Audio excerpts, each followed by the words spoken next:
Well, let me get my screen straightened out here. Let me see here.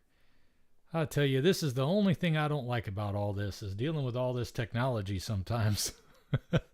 I got to figure out more things about technology than I don't want to use anymore. Half the time, I just as soon walk away from social media altogether, except for you folks. You're the only reason that I hang around. I get a lot of people that talk about my Facebook group, and they tell me I don't even do Facebook anymore. Hey, nobody feels you on that more than I do, because I am about ready for all this technology to go away sometimes. But at the same time, I'm extremely thankful for it because it gives me an opportunity to be able to come and talk to you. It gives me an opportunity to watch many other people talk about things that I'm interested in, just like you're doing right now. So I'm not going to complain. I'm just going to be thankful for what I have and move on. But it's good to have you guys already showing up here in the comment section here. Let's see, we got I don't know how to pronounce this. Gurmith is here and said that your story really moved me. You really became a new person. Awesome. And in a lot of ways, that's exactly true, especially the outward side. But the inward part changed. That I think has been a big one for me as well. It's helped me move into a direction that I never thought I would be able to get into, or at least there were many times I thought it was hopeless. I'm sure God looked at me a lot of times and said, I'm not so sure about this one. I don't think he's going to make it. But he pulled me through. Jeff Schallmeyer is here.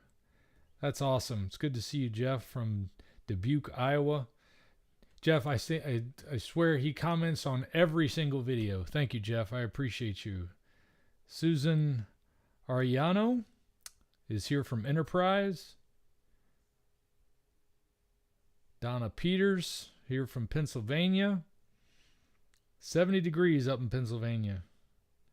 Dutch Carnivore, greetings from the Netherlands. Good to see you again, brother. How are you, Ben? David Lowry's here. Good to see you, David.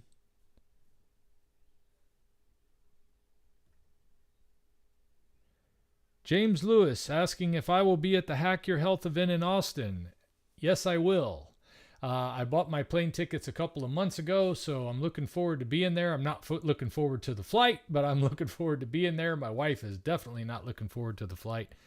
But since you brought that up, it's a great thing to mention that the Hack Your Health event, which many of us already are familiar with as KetoCon, is going to be going on again this May 31st through June 2nd in Austin, Texas. And I'm going to be there. Of course, there's going to be a lot of other speakers there. If you want to know more about the event, you should go to hackyourhealth.com. Check it out there. I am not affiliated with Hack Your Health, by the way. I get a lot of people that comment about how they hate for me to do a commercial at the beginning of my videos. And sometimes I threw in the Hack Your Health event information there. But that was mostly public service. I don't get paid by the Hack Your Health people. I am doing the Hack Your Health thing because, one, I'm interested in being a part of this community, and two, I want to encourage others to come into this community. And this is such a great way for us to be able to get together and talk about the things that change lives. It changed my life finding out what little I'd learned in the very beginning about, as Dr. Ken Berry would call it, maybe a proper human diet, as Sean Baker calls it, the carnivore diet, as Michaela Peterson calls the version I'm doing, the lion diet. There are a lot of different names for the same basic idea of getting back to eating natural, healthy food as opposed to all this store-bought junk that we're dealing with. And for many of us, we're finding that the damage that's been done to us from years of eating the wrong food has actually made it impossible for us to deal with vegetables as well, unless maybe we cook the heck out of them, which is something that we've lost an art for. But anyway, I digress. Let me see who else we got in here today. Oh, again, on the Hack Your Health event, I did want to also say that for the rest of, what month are we in? It's April. It's almost over. Today's the 28th. So we got today, Monday, and Tuesday are the last days you can go in and buy tickets to the Hack Your Health event. And you already are saving a little bit. Let me see what it's going for right now. I think it's $2.99 for the 3-day pass. I'm going to go ahead and show you guys what I'm looking at here. So this is hackyourhealth.com, and let's see, if you click on get your tickets, it scrolls you down. Yeah, they're $2.99 for the general attendee 3-day pass, which gets you all of this stuff here, which for the most part is going to get you everything you're going to need to see what's going on, to hear a lot of the conferences, but there's more to it for some of the other passes that are available. But whichever one you use, you can still, for the rest of April, not only save the $100 discount that they're doing here, but you also get $50 off with my coupon code, which is Dante, D-A-N-T-E. And I guess I got that just because I've interviewed Robin and I've worked with some of the people she's worked with before. And like I say, we have converging goals. We want to help people get healthy. And that's what that whole event's all about.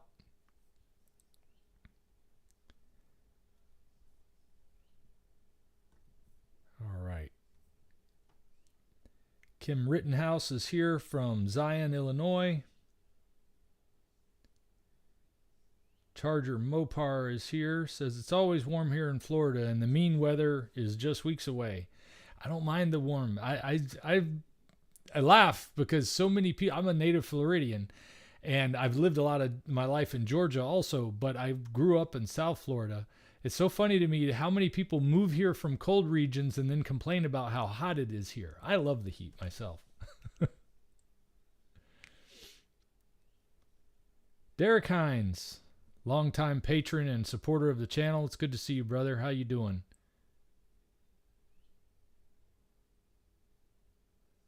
Stephen Toomey Sr. Is not only glad to be here, but he's also glad to be welcoming a friend of mine who, by the way, is joining me today. And this is kind of what got this live stream idea started, although there was a few other reasons why I wanted to get together with you guys. I've been so busy with this new job, and it's just exhausting. That I haven't been able to get as many videos together as I would like. I was supposed to have one come out yesterday that I just didn't have time to edit before work, so hopefully you'll see that one on Wednesday. But I figured this way I can at least get a weekend in and not miss spending some time with you good folks that come and join me all the time. But John is a friend of mine that I met through this carnivore way of eating, and we met here in Florida not too long ago. And we just got to talking about some things and his ideas matched with mine. So I'm going to go ahead and bring him in because I think he has been a great help for me to kind of get back in touch with where I was when I started this way of eating too. All right, let's see here.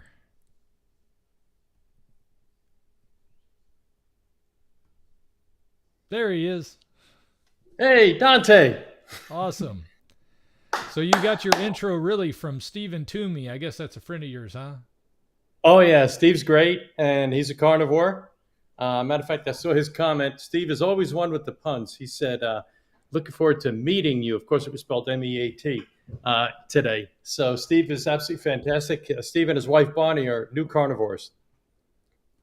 Awesome. And that's one of the things you've been sharing with me that, it's funny, in my little bubble that I'm in here at my home with my wife and my children, I don't get to see the effect of what this channel has done. When I'm reading comments and things like that, many times those are what really give me a lot of energy. But it's that face-to-face content, that contact that we had that really kind of reminded me of what I'm doing. So I appreciate what you've been able to do to help me get my thoughts organized after 3 years of eating this way, and also taking on basically a media business that I've never been involved in anything like this before. When I launched my very first video, as you know, you may know anyway, is that was only intended to be a one-off video of me just showing what 4 months of eating a carnivore way of eating might have done good or not done good for me. I didn't know it was going to turn into what it was. But it's been really great having you here along for the ride for the past couple of months. And John has even helped me get the website going finally. So for those of you who haven't seen, let me go ahead and bring that up on the screen. I'll share that real quick while I'm at it. This is something that John deserves all the credit for right here. Let's see here. All right. Okay. Oh boy, we already got those things popping up too. So this is the website he put together, and it gives you an option for being able to to call and speak with me. I know there's a lot of folks that want to spend some time. It highlights some of the areas where we've talked before, like Homestead How and the article that Newsweek did on my story and speaking with Sean Baker. And it's got a few of other stories out there where people are giving their testimonies on what's changed from that for them. So this is a great place where I think it's going to help my audience be able to see everything they're looking for in one place, because so many times I get comments and videos for people asking where they can get X, Y, or Z, or where I purchased something, or have a question for me. And this usually will answer a lot of those questions, I think, all in one place. So thanks to John for that. Hey, I never would have got around to it. Absolutely. You know, one of the things that occurred to me when we met in Florida, Dante, is that, you know, you're affecting so many lives, and you probably didn't realize the impact you were having on the world, because your communication is largely one way. You get some comments back, but as you said earlier, just the face-to-face contact was great, and giving you my feedback. And one of the things I want to talk about on our call today are all the people in my world that have been affected because of you getting me on the Carnivore, and then me passing that along. So is it okay if I mention some of those success stories? Yeah, absolutely. Those are the kind of things people come here to hear, because they need that constant reminder, just like you and I will sometimes too. I definitely need it occasionally, that you keep moving on in the direction you're going. Just because you're not feeling a certain way at the moment or something like that, those success stories remind us to keep on path even when we don't feel like it, or when we fall off the wagon, that we got to get right back on and keep moving, because we can't just sit there on the roadside. So go ahead. Yeah. And I'm just going to throw a teaser out, is that after we discuss this, we're going to talk about my pemmican that I just made today. Fell off the plate, but we're going to talk about these two types of pemmican. All right. Okay. This is the grown-up one here on this side. That's what I eat. I'm on the lion diet like you. And then this is for my grandkids, because we're getting them carnivore. And that's kind of a transition to them getting into pemmican. All right. So for those who don't know what pemmican is, there's going to be a few, I'm sure. Pemmican is a Native American food. It was used in times of famine. It was also used when they would be traveling. It was also used for certain celebrations. And so what it is, well, I'll tell you what. We'll get into it later, because I want to save that surprise for later, because I'll explain all about it.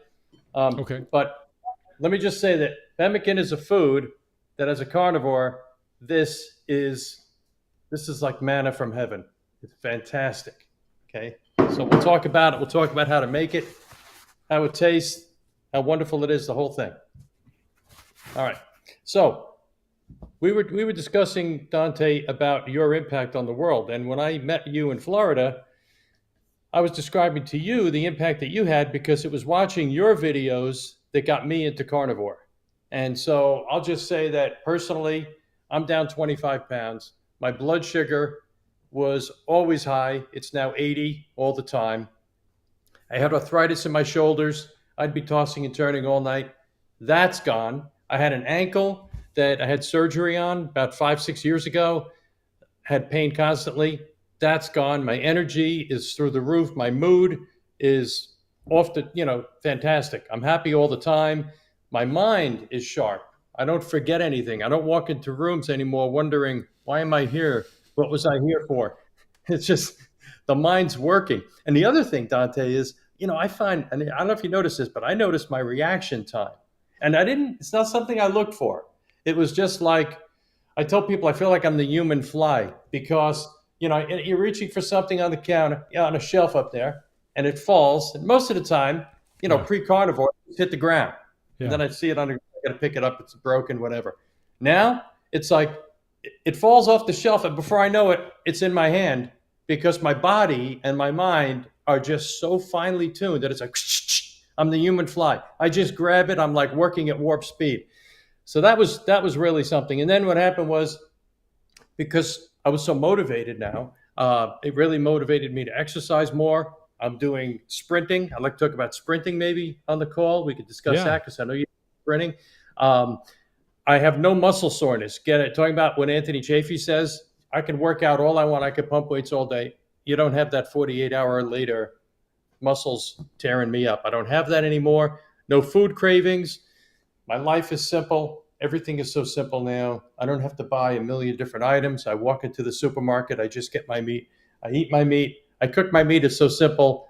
There's It's so simple. My life is simple, and my health is great, and my mind is great. So for me, it was great. Now, my wife, she went on it with me. She was the first one to start with me. She lost 30 pounds. She looks amazing, looks fantastic. Her blood pressure was always high. It's normal. So it just was amazing. She has also congestive heart failure that she's struggling with. When you have congestive heart failure, you have something called an ejection fraction, which is how much blood is getting pumped out of your heart. Well, her ejection fraction was low. Within 2 weeks of being on Carnivore, her fraction went up 8 points, 8%, because it's measured in a percent between, like 10 or 15, which is like the least you can have to be alive, and like 60, which is, what you really want. Well, hers went up 8 points in 2 weeks. And I think it's, the carnivore diet strengthens muscles, strengthens her heart, the carnitine and everything from the meat. Her heart is just working fantastic. She's feeling great. She had ankle problems. Her foot, she twisted it on the stairs one day. That's almost completely gone. So she did great. The next person was Scott. So Scott is a great friend of mine. He lives down in Florida. He's an IT manager. He works from home. Scott started the diet in January. He's already lost 40 pounds. His sleep went from, he was a terrible sleeper, and he says he sleeps like a log now. He hits the bed, boom, he's out. That is one of my favorite parts about this change. That it didn't even cross my mind that would be a part of the change that was going to come from a carnivore way of eating. But when I first started, I was an insomniac. I couldn't sleep at night. I would lay there and think I've got to get to sleep because I got to go to work in the morning, looking at the back of my eyelids or staring at the ceiling in the dark. And I would look over at my wife and think, God, how does she could sleep through a train wreck though, and then sleep all day after that too. So she's got the sleep gene. I would get so jealous, and I thought, I guess it's just something I don't have. But within days of starting the carnivore way of eating, I started to be able to not only fall asleep right when I wanted to go to bed, but on top of that, I was able to get up in the mornings. And it used to be I would drag. And I think when you start cutting out a lot of those stimulants and things that your body needs for temporary pushes up, which I've had some battles with that over the past year with coffee coming back into my life. And I know some people still love their coffee. I'm not here to beat up somebody's coffee. I'm just saying, when your body gets to where it doesn't need all these external things, it's like you have this wellspring of energy that I noticed as well. Yeah. I didn't mean to cut you off. I just wanted to comment on that sleep part. The back and forth is great. As a matter of fact, talking about the sleep and getting up early, I'm going to come to another friend of mine who he's a master carpenter, and he finds now he's in bed at 9, but by 3 a.m, he's jumping out of bed. He's bursting out of bed. He's fully slept. He's wide awake and alert. He's good. That guy just bought 2-3 hours more in his day. It's fantastic. Look what you can do with 2-3 more hours of discretionary time. How much time we have to spend working and doing other chores and everything else. We get a little bit of slice of time for ourselves. If you can add 2-3 hours to that, I mean, he's golden. Yeah. I notice when I'm not under a lot of stress or pressure in my life, I don't need as much sleep. But when I have that stress going on, all of a sudden my body wants to sleep more. I think it really has a big effect on our body. And you'll notice maybe some changes in your sleep. In my 3.5 years, I've gone back and forth from where 4 hours was enough for me in the beginning. I'd sleep at night and I'd be fine. And then for several months there, I was getting 7 or 8 hours of sleep at night and not wanting to get up as early as I used to. But a lot of that comes from changing the circadian rhythm, because I've worked multiple jobs. I've been going through a lot since I started all this. I was the administrator at a retirement home when I started, but we were going through the whole thing in 2020 back then, and that just wrenched the gears off of everything there. And then I worked with a sales organization, and then I've been working at 2 different places now for fine dining, and it's kind of weird going through all this stuff. But I can tell you all of that stuff, all of those type of things affect your sleep as well. But the change that came from switching off the food was so obvious, switching off the bad food, that's like the first prerequisite. I tell people, look, if you're having trouble sleeping at night, you need to cut some of this garbage out of your life. It's going to make a big difference. It doesn't mean that stress and other factors can't come back in and haunt your sleep. But if you start eating right, that's going to start clearing a lot of that up. Oh man, it's amazing because you think about people that go on other diets and they're like, yeah, maybe they lose weight, maybe they don't, maybe they drop it, they fall off the way, whatever. But carnivore is the only diet where you see people go off it and their lives they just explode with greatness. All of these things happen. And one of the big things that I've noticed among my friends is the mental.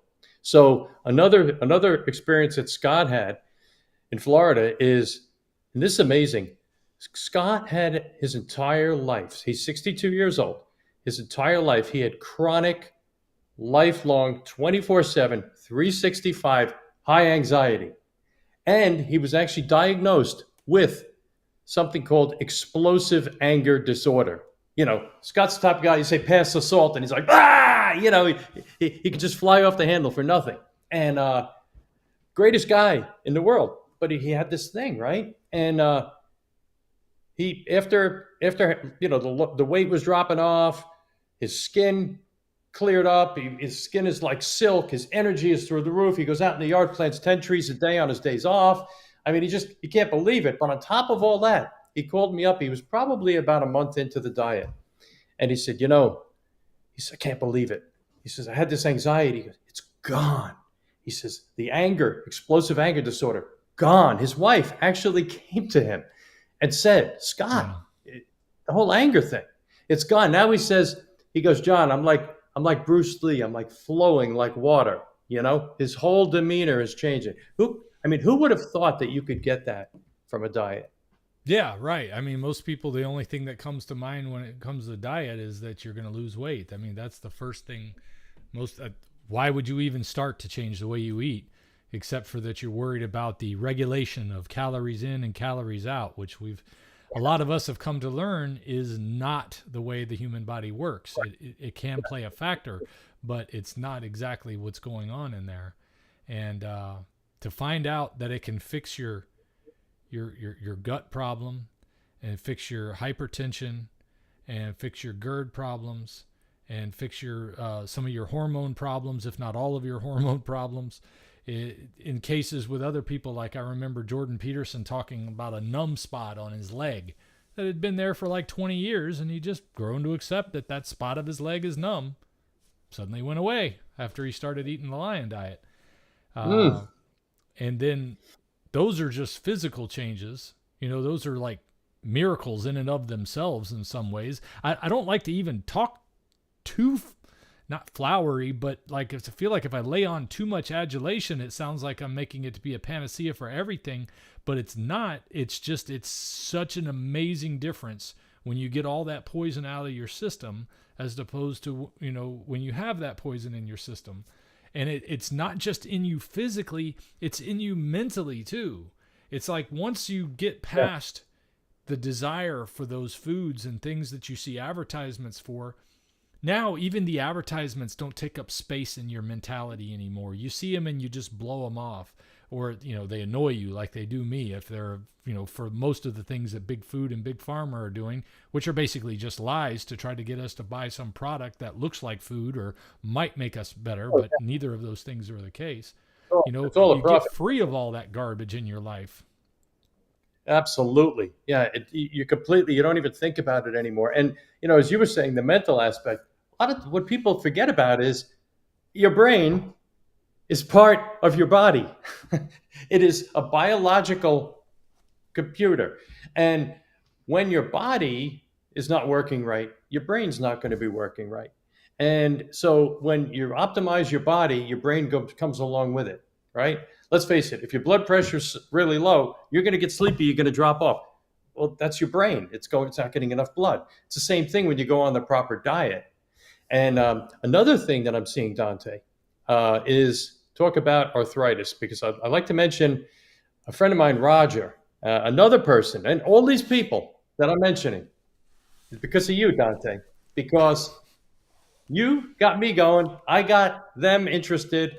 They took it on. They took it on. And so let's talk about Roger. Now, Roger's a really Before exciting you guy. give me too much credit and start talking about Roger, I do want to make sure that I state that it's not because of me, it's because of the change in me. It's because of the change that came from my faith that allows me to be able to be that person. It's not because of me. I'm just like anybody else out there.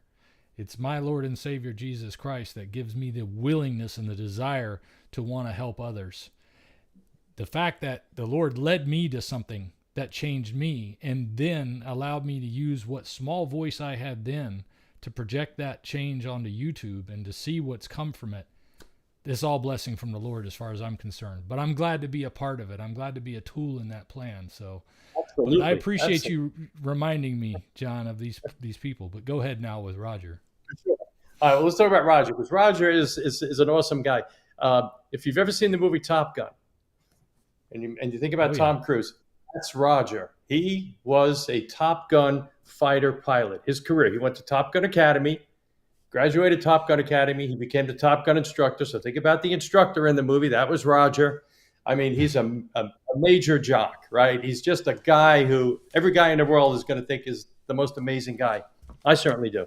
And Roger's getting close to 70 now, and he's retired. And then he became a pilot with the airlines and then with private aviation. And now he's finally retired. Now he's got all these arthritis problems that developed. His knees, his hands, and this is a daily thing. His hands and knees hurting all day long. Went to the doctors. Doctors said, "Sorry, you're worn out. It is what it is." So that was it. I mean, he was getting kind of depressed about it, and he just figured, "This is what my life is now." Well, we talked. I know that feeling. Can anybody else out there relate to that feeling, especially when you go to your doctor for help? I guarantee you, I see all the hands going up from here. Yeah, absolutely. And so Roger and I were chatting, and as often happens when I'm chatting with people, the carnivore diet comes up, and we talked about it, and he really got interested, and he did it. Well, it was maybe 2 weeks, Dante, into this, and Roger called me up, and he said, "John, it's gone. It's all gone." I said, "Well, what's gone?" He hadn't even told me about the arthritis. He says, "Well, I had this arthritis in my hands, my knees. It was killing me. I figured that was just what my life was. I was an old man." No, it's gone. Like, he's doing everything. He has no pain in his hands. He has no pain in his knees. To him, it's a transformation. He's so excited. His whole life is transformed. Of course, he's got massive energy. All of his food cravings are gone. He wakes up in the morning. He's blasting, right? But let me tell you another thing that's very interesting with Roger is he didn't tell me this either in the beginning, but he just told me today when we were chatting that Roger had acid reflux. So he was taking Prilosec with every meal. If he didn't take Prilosec with his dinner, he would wake up vomiting in the middle of the night. So he was an addict to Prilosec. He had Tums all over his house. So wherever he'd go, he'd be grabbing the Tums and eating them. Gone. Like, he's off the Prilosec. Now, getting off acid blockers, I know I've never been on them, but people that I've spoken to that are on acid blockers tell me it is horrific to get off of them, because what happens is as soon as you stop taking them, it all surges back. And then the other thing is that from what I remember when I was the administrator at the retirement home, is doctors and the bottles and all of the medicine instructions say do not take for prolonged periods of time. And doctors will keep you on them for years. Oh, yeah. They tell you to do it forever. The drug companies, there's certain drugs that they love. They love acid blockers because you're going to be on them forever, unless you're going carnivore, and then you don't need them anymore like Roger. They love high blood pressure meds because most people are going to be on them forever. Yeah. They love insulin for type 2 diabetics because they figure they're never going to cure their type 2 diabetes. All of these things can be cured with carnivore, but the drug companies love those drugs. That's a drug they like. And what's so sad about insulin is it actually is adding fuel to the fire. When you have to do injections for type 2 diabetic, you're just increasing that insulin sensitivity. I mean, that is enough to... I have to be careful because I know people are living with this. And my father was a type 2 diabetic who died as a result of diabetic complications. So this has been on my radar all my life. But when you go to your doctor and say, okay, I've got type 2 diabetes, what does that mean? Oh, that means that your body is not able to produce enough insulin to overcome the problem with your insulin resistance to let sugar into your cells. And you say, okay, so what's my solution? Add more insulin. Okay, wait, what caused the problem? Too much insulin? So we're adding more insulin to the problem. Oh, because that forces it in over the top. But it also increases the underlying problem. So it's like it's a built-in gold mine for them. And it's sad. It's sad watching somebody suffering with diabetic complications and trying to make food decisions and pricking their fingers 4 times a day or whatever they have to do. I mean, when I worked with the elderly, especially, this was rough. Their poor fingers, from all the holes they had in their fingers from having to check their blood sugar all the time, daily, multiple times for some of them, some as many as 4 and 5 times a day, even 6. That's I don't know. There's a part of me that gets so angry that I want to punish somebody for it. But it's like there's another part of me that thinks most of the people involved in this are willing dupes. You know, even the doctors in some ways are going along with it because, hey, that's what I learned in school. I went to school to learn to be a doctor. That's what they taught me. This is what I do. They learn that. Yeah, they go to medical school for so many years. They learn what's taught there. 90% of there was a research study done, and they said 90% of the studies that are in medical school textbooks are studies that were funded by Big Pharma. Now, if you look at, so of course, what's the answer going to be to the study, right? And so also, it gets even more insidious than that. If you look at a place like the Jocelyn Clinic, you mentioned diabetes, right? So the Jocelyn Clinic is where diabetics go if they really want to go to like the Mecca, the Valhalla, where you know the place where diabetics go to really learn how to manage their diabetes, right? Right. Well, the biggest funding source of the Jocelyn Clinic is a pharmaceutical company. I think it's Eli Lilly. I might be wrong, but it's basically the company that makes Humulin, the synthetic form of insulin. And so what do they tell you at the Jocelyn Clinic? They tell you to eat all these complex carbohydrates and to have a balanced diet. It's nonsense. My niece, who you should get her on your show sometime. She's absolutely fantastic. She is a type 1 diabetic since she was 8 years old. She took the bull by the horns and she went on a strict ketogenic diet. And her A1C is 5.2, I think, which is unheard of for a type 1 diabetic. Type 2 diabetics are very often 7, 8, 9, whatever.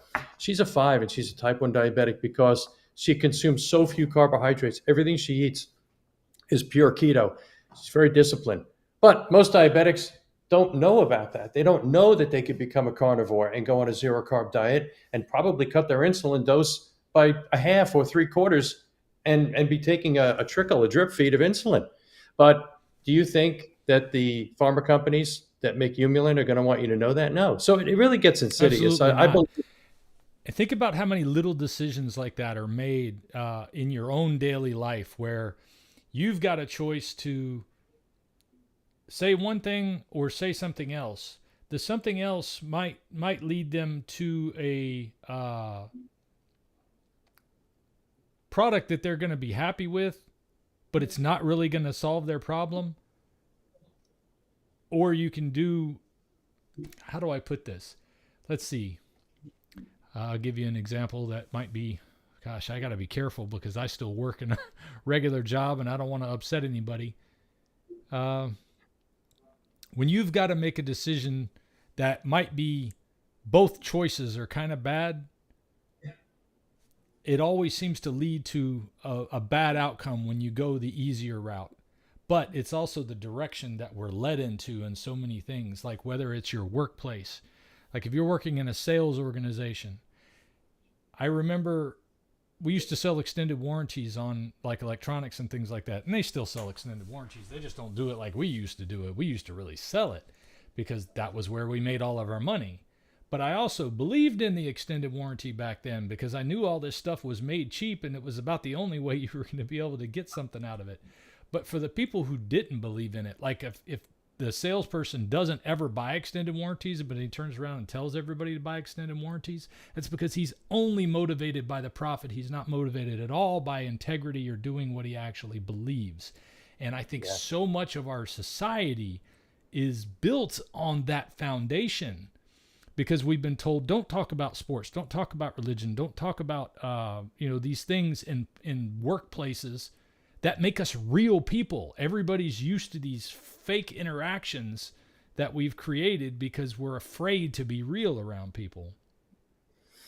And people, they're in a situation where they're sick and they go to the doctor.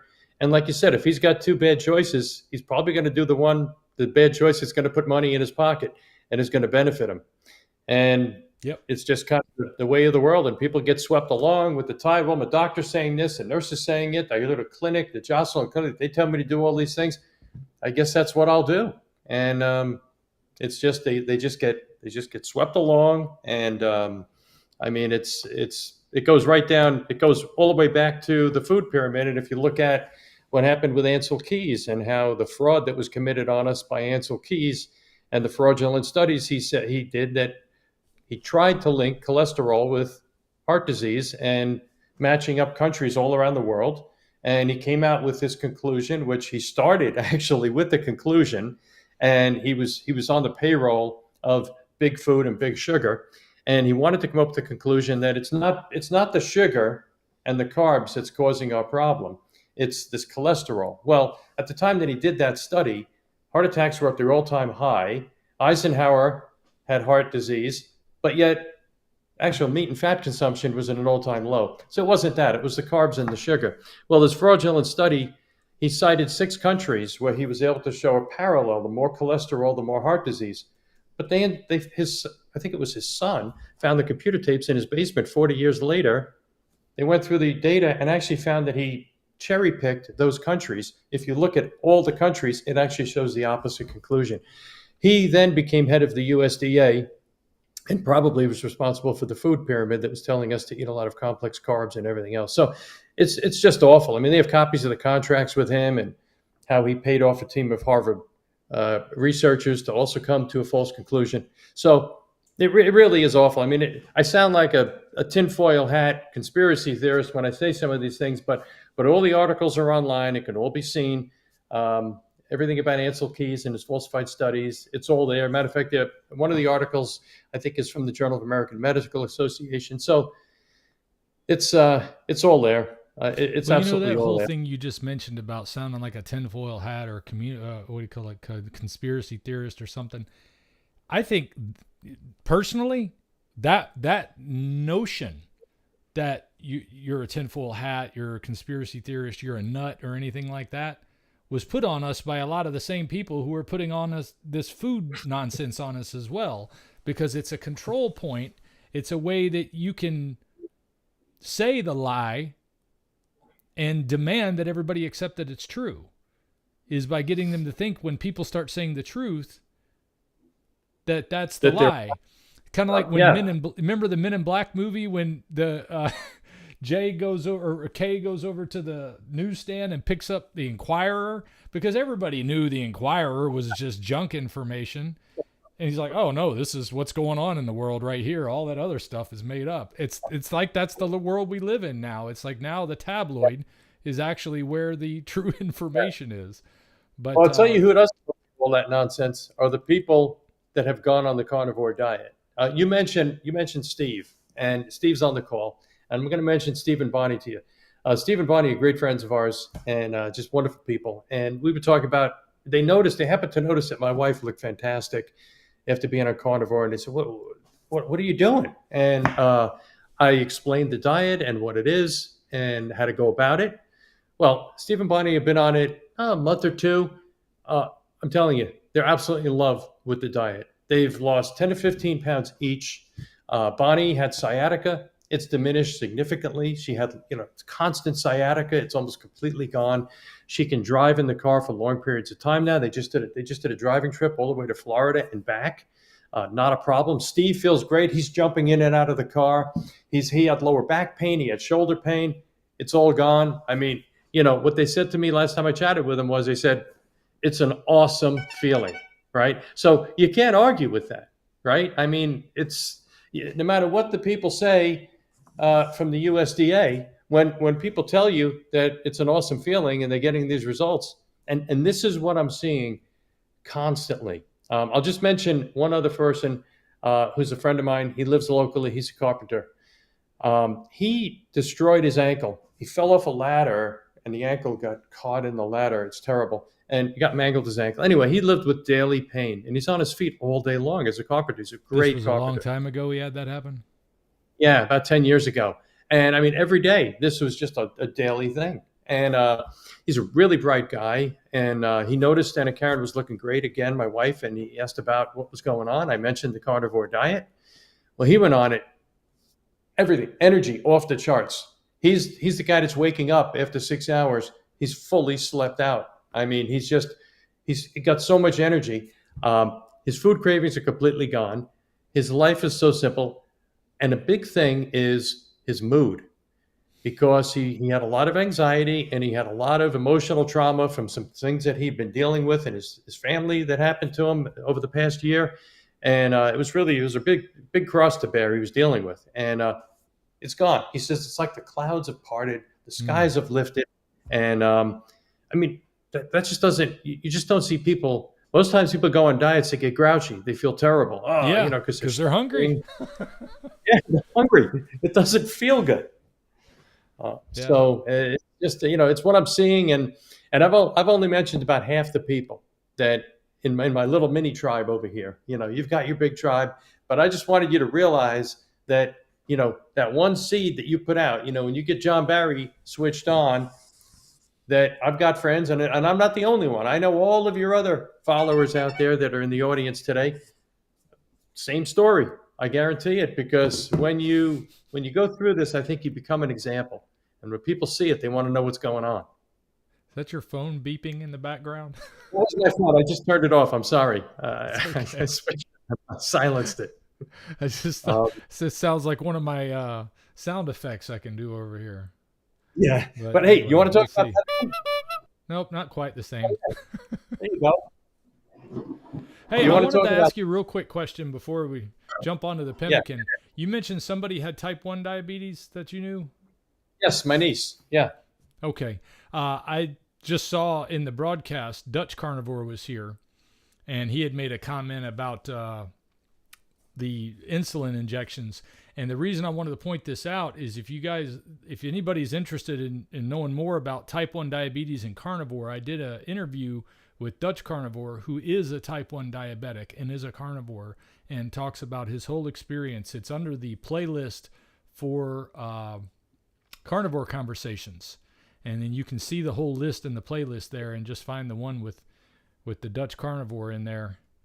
And that would be something, if anybody is interested in that information, because I know I focus mostly on how it helps for type 2 diabetics, because that's the thing that I've personally been worried about my whole life. But I know there are type 1s out there that would be interested to know more about that. And I'll see if I can't get a link for that in the description of this video while you talk about some pemmican. Yeah, awesome. And that's exciting. I'm very excited to learn about the Dutch Carnivore too. So I guarantee I'm going to be all over his site and get my niece connected up with him, because she is a strong keto. She's a full keto, but I've been trying to get her to come around to carnivore. And I think hooking up with Dutch Carnivore is going to be fantastic. So thank you, Dutch Carnivore. Okay, so we'll talk about pemmican. All right, so I got two types of pemmican here. Right, and one is mine. That's this guy here. Mm-hmm. All right, you'll notice it's plain looking, and the other one has things in it that'll make my grandkids eat it. Yeah, I got nuts and I got some chopped up dates in there. Yep. All right. So now, why does pemmican last, and how do you make it? Well, the reason why meat goes bad is mainly because of water. Yeah, it's light and oxygen play a role, but if there's no water, it's not going to go bad. So you have to get the water out of the meat. Now, Dante and I have both been making a lot of beef jerky lately. We have our slicers. We cut the meat. we started with chopped meat. We moved on to top round. We throw it in our dehydrators, and it's fantastic. And it's a great carnivore snack. Matter of fact, I know that Sean Baker makes it. He calls it carnivore crack, and it's great. But the thing is, it's going to have a limited shelf life, right? I mean, I keep mine in the freezer or the fridge, and I go to the fridge and I grab it and I take it out. If I'm out for a day or even a couple of days, 2, 3, 4 days even, I can keep it out. But after a while, because there is a certain amount of fat on that top round, unless you peel it off, which is kind of difficult, it's going to start to get a little rancidity. So how do you deal with it? Well, what you got to do is you have to separate the meat from the fat. Then you dry the meat. And so you're drying a very lean meat. Then you take the fat and you have to turn it into tallow. So you're going to render the fat into tallow. So what I did was I went to the supermarket, and I'm very good friends with the butcher, as you can imagine. And I'm buying a lot of primals there. I buy a primal rib muscle, and I cut it in. And I buy about 2 muscles a week because my wife and I are on carnivore. So we're doing a couple of dozen big, thick ribeye steaks a week. And so I asked him for fat, and he actually hooked me up with 10 pounds of it for free. But you could also buy it. I know some of the other supermarkets, you could buy the fat. What I did was I took the fat and I put it through my meat grinder, but you can do the same thing by chopping it on a cutting board, get it into small pieces, and then I put it in the Instant Pot. In the Instant Pot, there's a slow cooker setting, and I put it on slow cook high, which makes the temperature between 200 and 210 degrees. That's the perfect temperature to render the fat into tallow. Once it's done, and Dante, I think you'll probably be queued up to do a video on this, because I think people would enjoy seeing you make this. But once it's done, you take. I threw a link in the description already for a video where I made pemmican. Oh, you did? Okay, good. Okay, great. So then I took the solids out, and then I took the tallow, and to get the water out of it, I put it in the fridge in a metal bowl. And what happens is the water sinks to the bottom, and the fat is on top. Now, Dante, when you made your pemmican, how did you dewater the tallow? Did you heat it and boil it out, or did you put it in the fridge and let it sink to the bottom? It's been a while. I'd have to watch the video again. I don't know that I went through as rigorous of a description as what you just went through. I used a slow cooker for everything, and just took the liquid fat, poured it, and made sure that it was clean. It looked perfectly clean. Maybe it's because it was suet. I don't know. But it lasted for several weeks. I wound up taking it with me to Austin last year when I went to KetoCon. And it was good because there was nowhere inexpensive to eat, that's for sure, especially when you're trying to eat meat. And even the grocery store, I was like, my gosh, the steaks are twice the price over here than they were when I left. I figured it was a big city difference. I don't know. Yeah. But I was glad I had some pemmican when I went there. And mine came out looking had a lot more fat at the top. I used like a cup style shape thing, so it didn't come out like a bar like yours, but all the brown part was at the bottom, and then the top centimeter was all fat. But it was delicious. I loved it. I actually added some smoked salt to mine too, and it was wonderful that way. Nice. No, that sounds really good. And you could do that. It's all a matter of what the ratio is. I did 50-50 tallow to beef in my recipe. And that gets you something that looks like, pretty much like a brownie, right? Yeah. You could add more, and then you're going to get that fat on top. But this seems to be a pretty handy size, a pretty handy consistency. But as far as the tallow and the water, if you do that extra step where you put it in the fridge and you let it cool, you'll have the fat on top. On the very bottom will be the water, and it actually comes out like a gelatinous material. It's actually kind of like the gel you would see in like a collagen, like a very thick bone broth collagen. And it's on the bottom, and it just scrape it off. So if the bowl was maybe this high, I probably had about this much water on the bottom, and you sort of take the block out, and it's stuck to the bottom. You just scrape it off, and now all that water is out. So now the tallow is completely dewatered. So it's going to, and then it's going to last years, literally. So I'm hoping, because I'm going to go to Sweden in June for 3 weeks, and I'm going to want to have my carnivore diet going, and where I'm going to be, it's going to be hard to get beef. So I'm going to basically have a suitcase full of pemmican. That's my goal. Yeah, I So was the next happy thing getting is, weeks out of it. oh yeah, no, I mean it's well, it should last. If you dewater it, it should be good for years. What I've seen is pretty much indefinitely. I can't So remember if I did that, but I put the video in the description. So if anybody does want to see my experience making pemmican, then there's a link in the description for it. Or at least it will be shortly. If it's not there at this moment, I'm adding it as we speak. awesome, great, Dante. So that's how I did the fat, and then for the meat, I used a top round piece of meat, and I sliced it first. So to slice it, what I did was I put it in. I basically freeze it pretty much, almost completely frozen, where it's really stiff, not hard as a rock, but pretty frozen. And then I put it through my meat slicer. I got a pretty good meat slicer. It's the one that I saw Sean Baker use. I forget what the brand is, but it's really great. I sliced a bunch of it. I put it in my dehydrator and a dehydrator, but it had no fat because I kind of pulled it apart. I took the fat cap off. There were two layers I separated. There was fat in between. I took that out. So I had very lean meat. Sliced it up, dehydrated it. Then I did that at 115 degrees. I didn't do the normal 150 that I do the jerky at because what I saw, I read around that if you do it at 115, you avoid killing some of the enzymes and nutrients in the meat. You're not so much cooking it as you are drying it. So it still had a reddish tinge, which most of the time, Dante, when you and I make our jerky, it comes out more brownish. This was sort of a brownish red. And anyway, I threw it in the Vitamix, and you wouldn't believe how it just blasts this stuff apart. It makes it into like a fluffy powder, almost like dandelion blossoms, right? And Vitamix is like the blender thing. yeah. And so then put it in the bowl. I added 1.5% salt. So whatever the weight was of the meat, I measured that in grams. I put 1.5% of that in salt, which is a key ingredient. And then I melted the tallow to the same weight that I had the meat, mixed it together, and I put it in little molds. I have little soap molds that I use for freeze drying, and I just put it in there. And I got these bricks here. So I'm gonna taste it here. So this is your first experience with this. This is my first experience right here. As you can see, it looks really cool. I mean, it's a little oily on the top, of course. I mean, because it's got really good fat in there, but it looks like a How many brownie, right? ounces? Did you use suet or did you use back fat or trim fat? I used the trim fat basically. It's whatever the butchers are trimming off. Yeah. In the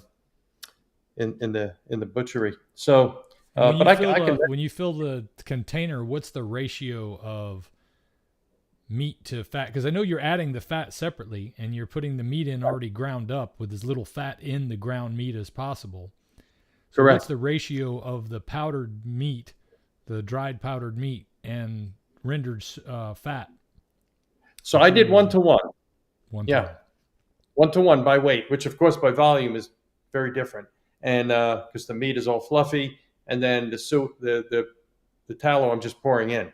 And then you mix it around, and it looks like kind of like a quicksand kind of thing, a stiff quicksand, like a wet sand. And then you pack it in the molds, put it in the fridge, and it firms right up.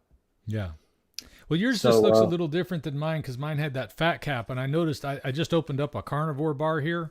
So I can see, you see how the color difference, like there's more fat, it looks like, in this mixture than there is in that mixture because it's got so much more of a dark brown to it. And I was the first thing I noticed about their carnivore bars. I was like, wow, they really do put a good bit of fat in there, which I personally like. So I was wondering how that tastes. So you haven't tasted it yet? I'm sure you've tasted it, right? No, I can taste it right now. But I'm going to get a scale first to measure it for you.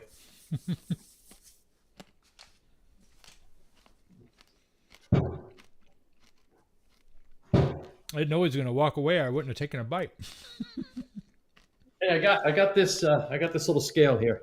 So let's put the bar on the scale. Now this bar is looks like about 2 inches by 4 inches, right?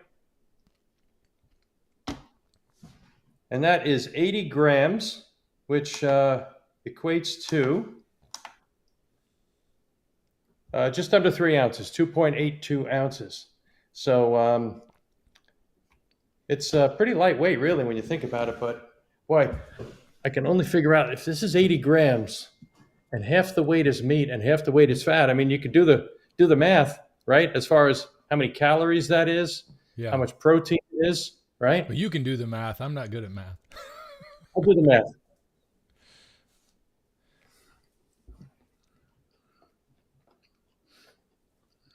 Mmm. Oh yeah. I could eat this all day. Oh yeah. Did you add salt? Did you say? I did. I put 1.5% by weight of the meat in salt, and the salt is key. Oh, it's beautiful. Oh, it's got this nice fattiness to it. Sorry, I'm just eating more. This is fantastic. Wow. See, now this, when I'm on my bicycle trip in Sweden, I'm going to have a suitcase full of this. And it's all I'm going to eat. What I'm going to try to do is 3 weeks on pemmican. Yeah. You know, the interesting thing about thinking about taking a bicycle trip across anywhere and using that, just the freedom that's entailed in not having to be tied to somewhere for food and to worry about where you're going to get something to eat and be able to eat healthy and be happy. That's really cool. Exactly. Yeah, I'm going to take this and I'm going to vacuum seal it, and wherever I go, man, I could just take a package with me on the road. I could either have some for breakfast and then have some when I get back at night, or I can have some on the road. I'm never going to be hungry. All that beautiful fat in there, the protein, it's going to be great. Have any of any of the people that you talk to, just to change the subject for a second, I saw a question here from Nancy Taylor. She said, "Do you know about healing hip arthritis or hip replacement with carnivore?" Well, yeah, I can tell you that what I've seen is consistently that arthritic symptoms are just completely evaporating because it's such an anti-inflammatory diet. Most of the pain that you're getting from arthritis is because everything is inflamed and the space gets restricted and it hurts even more. So that's why they always tell you get on anti-inflammatories. Well, it's just an anti-inflammatory diet. It's a zero inflammation diet. So I think that if you look at Roger and he had the situation with his knees, if you look at the knee joint, the knee is taking just as much weight as the hip. As a matter of fact, a little bit more, right? Because it's lower in the body, the knee. And so you've got the hip has the weight of everything from the waist up. The knee has the weight of everything from the knee up. So there's much more weight on the knee. And Roger, he just had this terrible pain in his knees all the time, and it's gone. So as far as if you've had a hip replacement and if you're having issues from it, I don't know. I think everyone's different. I don't know what's going on with that. If it's another issue that's not related to inflammation, can't really say. But I can tell you that if it's an inflammatory process, if it's hip pain that's from inflammation, I really believe that a carnivore diet's going to help it because every single person, my wife's foot, my friend the carpenter, his foot, Roger's hands, Roger's knees, it just goes on and on. If you look at Steve, his lower back, his shoulder pain is completely gone.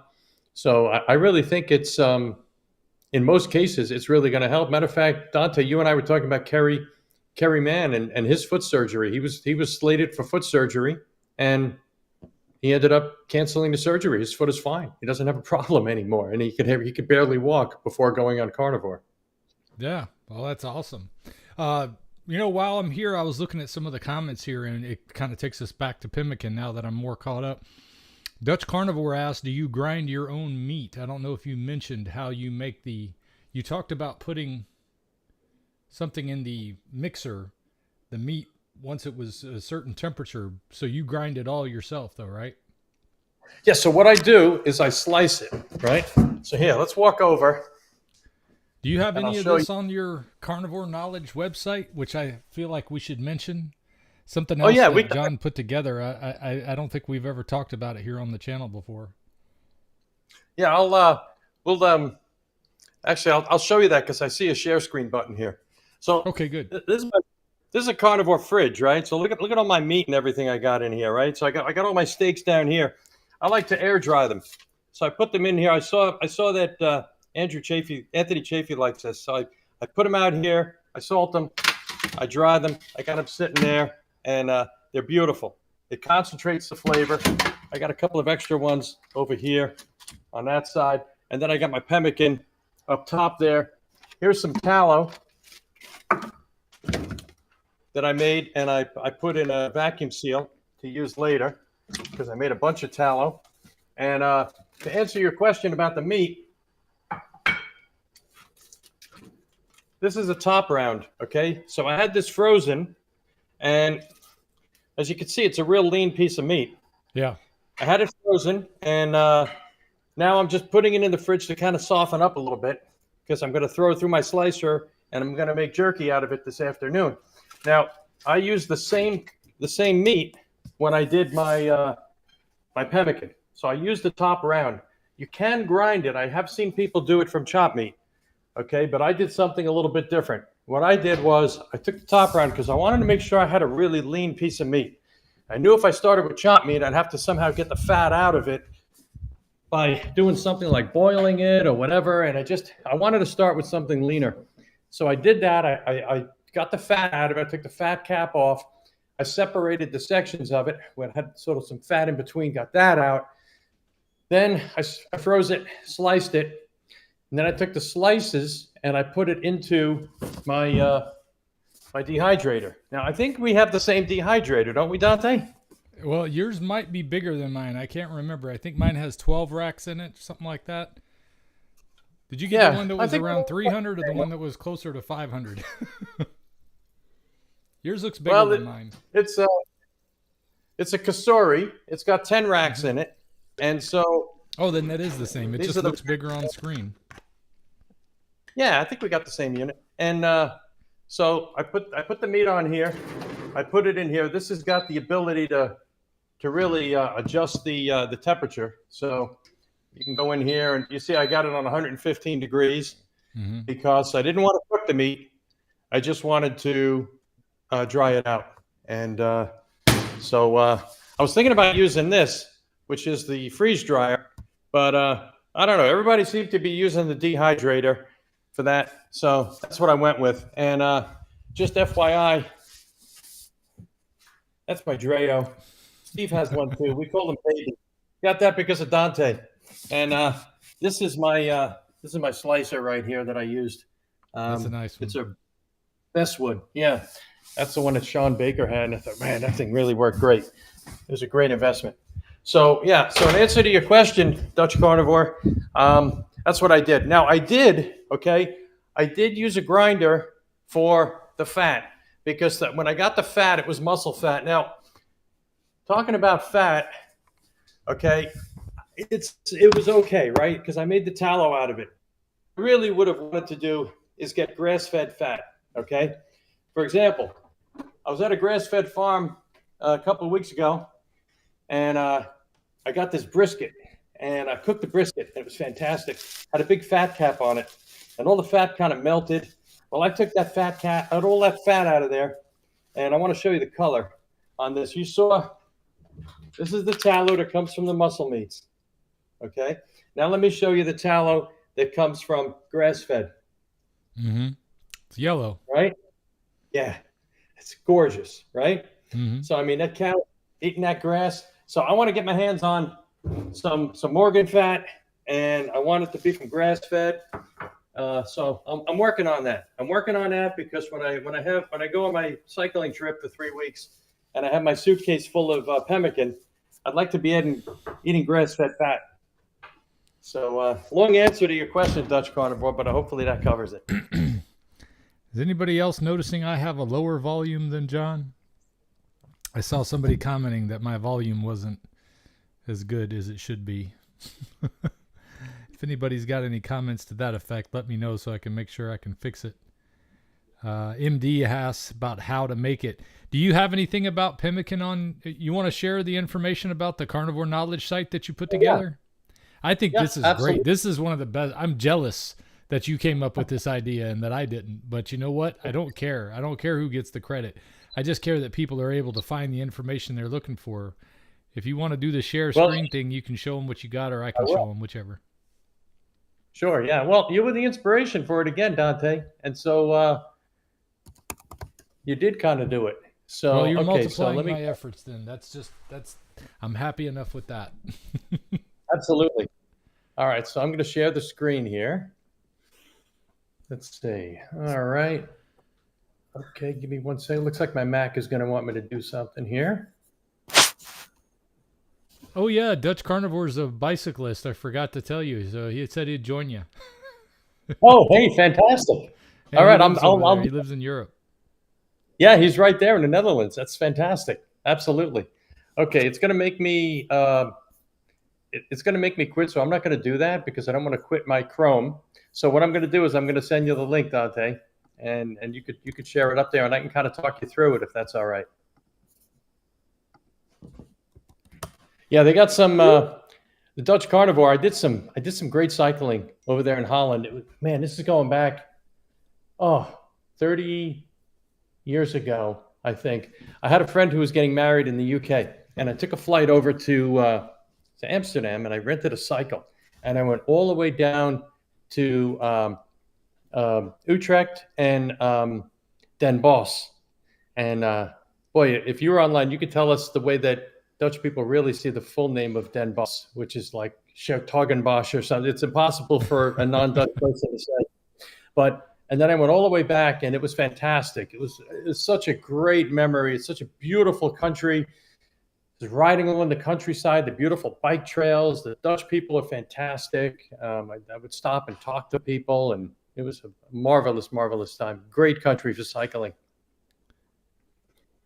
So you're ready to show the the website? Oh, Do you have anything on there about Pemmican right now? No, but I can show you the. I sent you the link. It should have it in your. Yeah, I got it up on my side. Before I switched over, I got to make sure you're going to still have audio when I go to show that. Let me see if it's going to work okay. out. All right.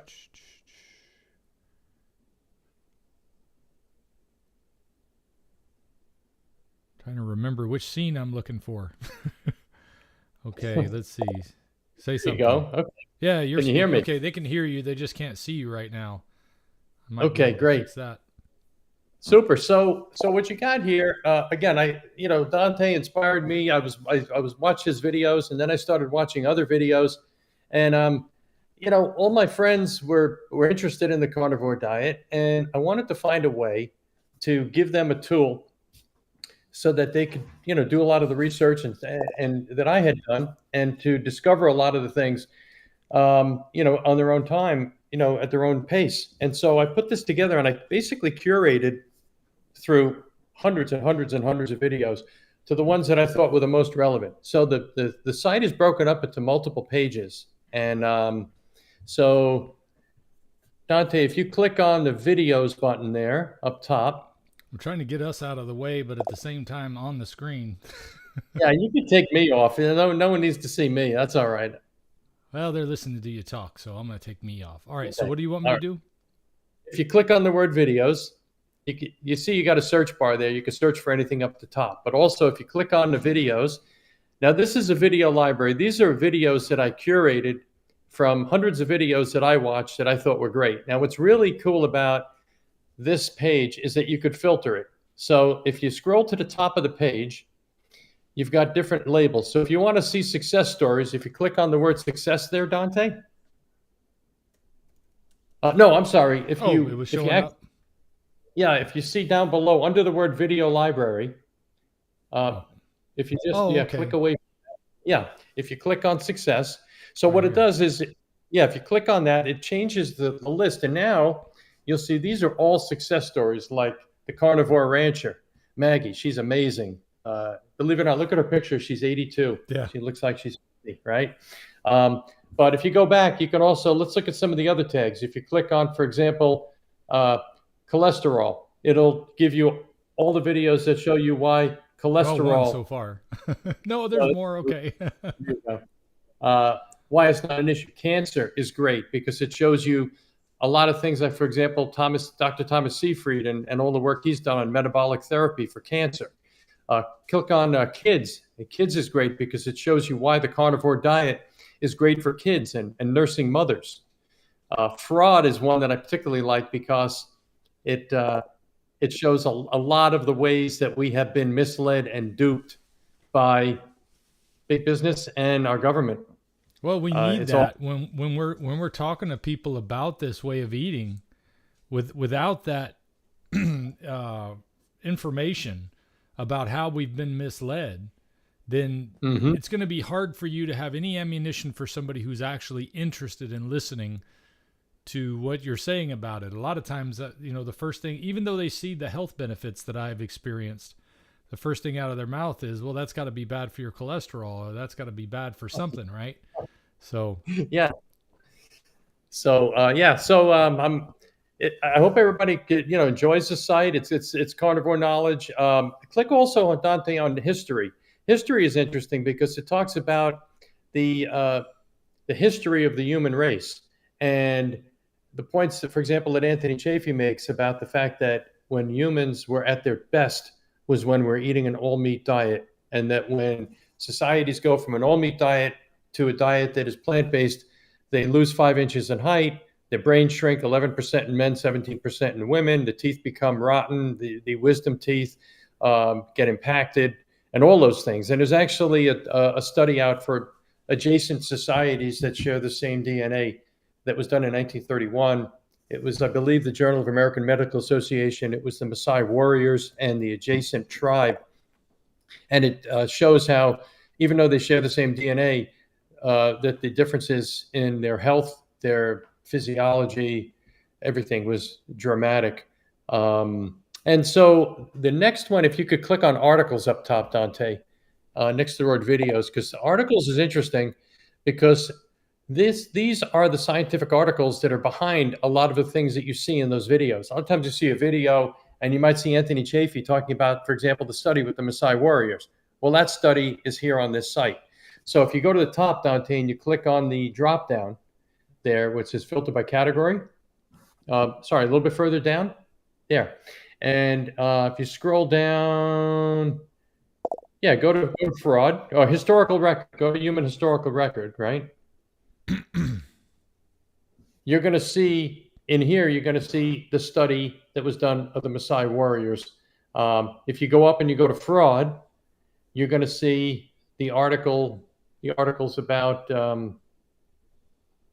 Ansel Keys. There you go. So it's kind of a good connection because you can see the videos, get wound up and say, oh, man, I got to see the data behind this. And then you just go to the article site and everything is there. One more thing I want to show you is Dante's smiling face. If you go to luminaries, that's way up top.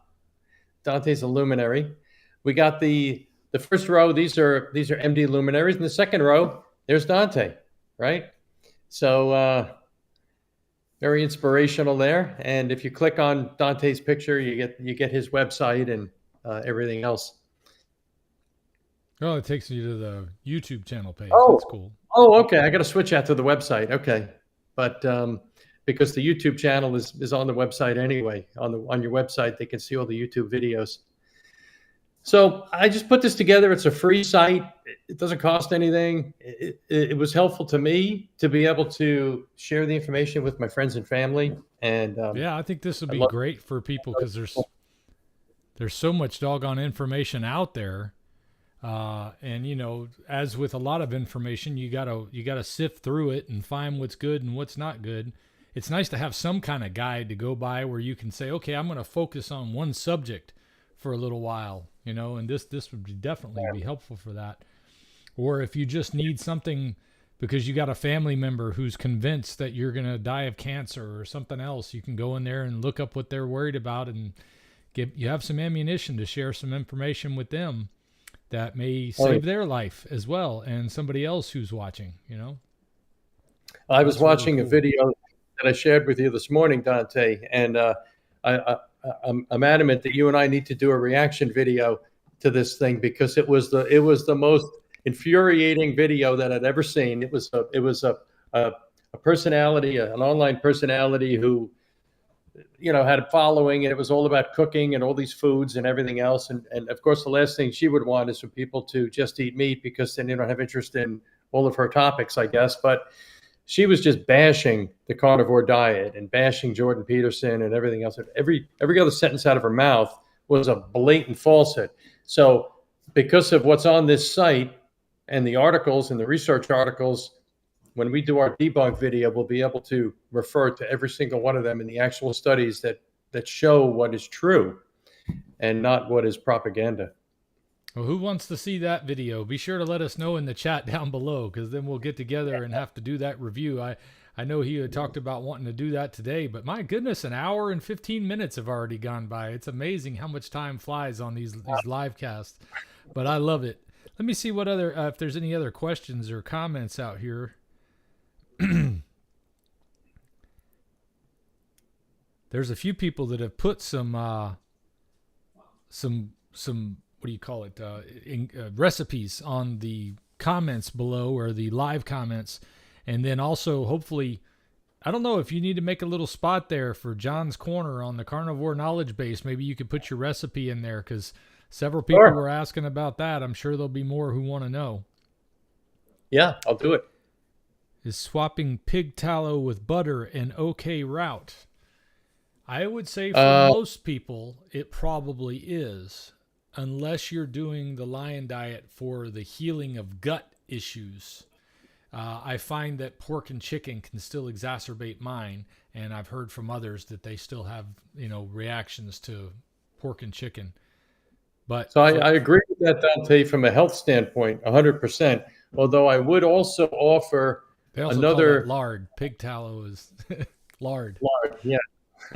I would offer another thing to consider too, is that if you're doing lard, it's not going to at room temperature. It's not going to be like this, right? Oh yeah. It's going to get very. So you really have to use the beef tallow if you want it like that. Yeah, that was what I was amazed about when I made my first amount of rendered tallow. I left it on the counter outside for probably not, and I say outside because I was still living in the cabin that we were building our house over here. So my whole kitchen area was outside. I stored the tallow sitting outside on the counter for probably a month, where I was cutting little bits and pieces of it. Never got rancid, never changed smell, never had any problems after a month of sitting outside. And I don't think it was the heat, but it wasn't terrible. Excuse me. In Florida, it never gets terribly cold for very long. In the middle of the day, you'll probably be wearing a t-shirt, even if when you woke up you had to wear layers. But still, that tallow keeps for a long period of time, and when it's in the pemmican, when the meat is inside of it, that allows it to keep longer as well, because like you mentioned, no air and no water affecting it. Yeah, that was amazing to me how well that tallow holds up. And nothing against the lovely pig. I know everybody loves their bacon, and I'm not going to try to talk anybody out of enjoying bacon unless you're doing a carnivore diet that includes bacon, and that's the only thing that I'm curious is still causing your problems. Then I might say you might want to try going without the bacon. Yeah. So ultimately what it comes down to is, depending on what your problems are, it's hard to know exactly which one to recommend, which version or which foods you could add in to recommend. The thing that's so great about Lion Diet, though, is that it eliminates as much as you possibly can and still keeps you fed and satiated and happy and full of energy and everything else, so that you can find out, what can I add in a little bit of? Maybe I can add some bacon to my diet. I've been doing it 6 weeks, 8 weeks. I say give it at least a couple of months, if not more. I didn't try adding anything in until well over 6 months, with the exception of the occasional thing I would try that I shouldn't have. But I didn't try to reincorporate any foods initially. And the real easy thing to do when you make a mistake on that is incorporating too many foods at once. And 2 is too many at once. Because if you add bacon and you add eggs at the same time, and you start to have an inflammatory reaction, you don't know which one caused it. It could have been both, but it might have been just one of them. So you definitely want to take your time and do one at a time when you're trying to narrow those things down. The pig is a monogastric. Well, it's not ruminant. So right. Well, that's what makes the pig meat different. Yeah, yeah.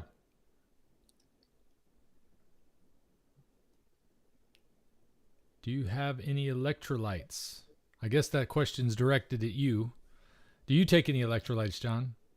Kate You know, I, asks. I started I started doing that at the beginning of the carnivore, and but then I found that I really didn't need it. I think that when you first go on carnivore, you you will dump a lot of weight, especially in the first week or two, because what's Chafee kind of goes into all the biochemistry behind it, but you there is release where you're dumping a lot of fluids from your fat cells and from your body, and the process of doing that, your body also gives off a lot of electrolytes. So that's why that's a big part of the keto flu that you'll have in the first week is you might feel drained, and the solution to the keto flu is simple: just take some Redmond salt and put it in some water and have that, and it's usually going to perk you right back up. So I was doing electrolytes in the morning, but then I thought, well, I've got this packet. First of all, it's pretty expensive, for the little packets.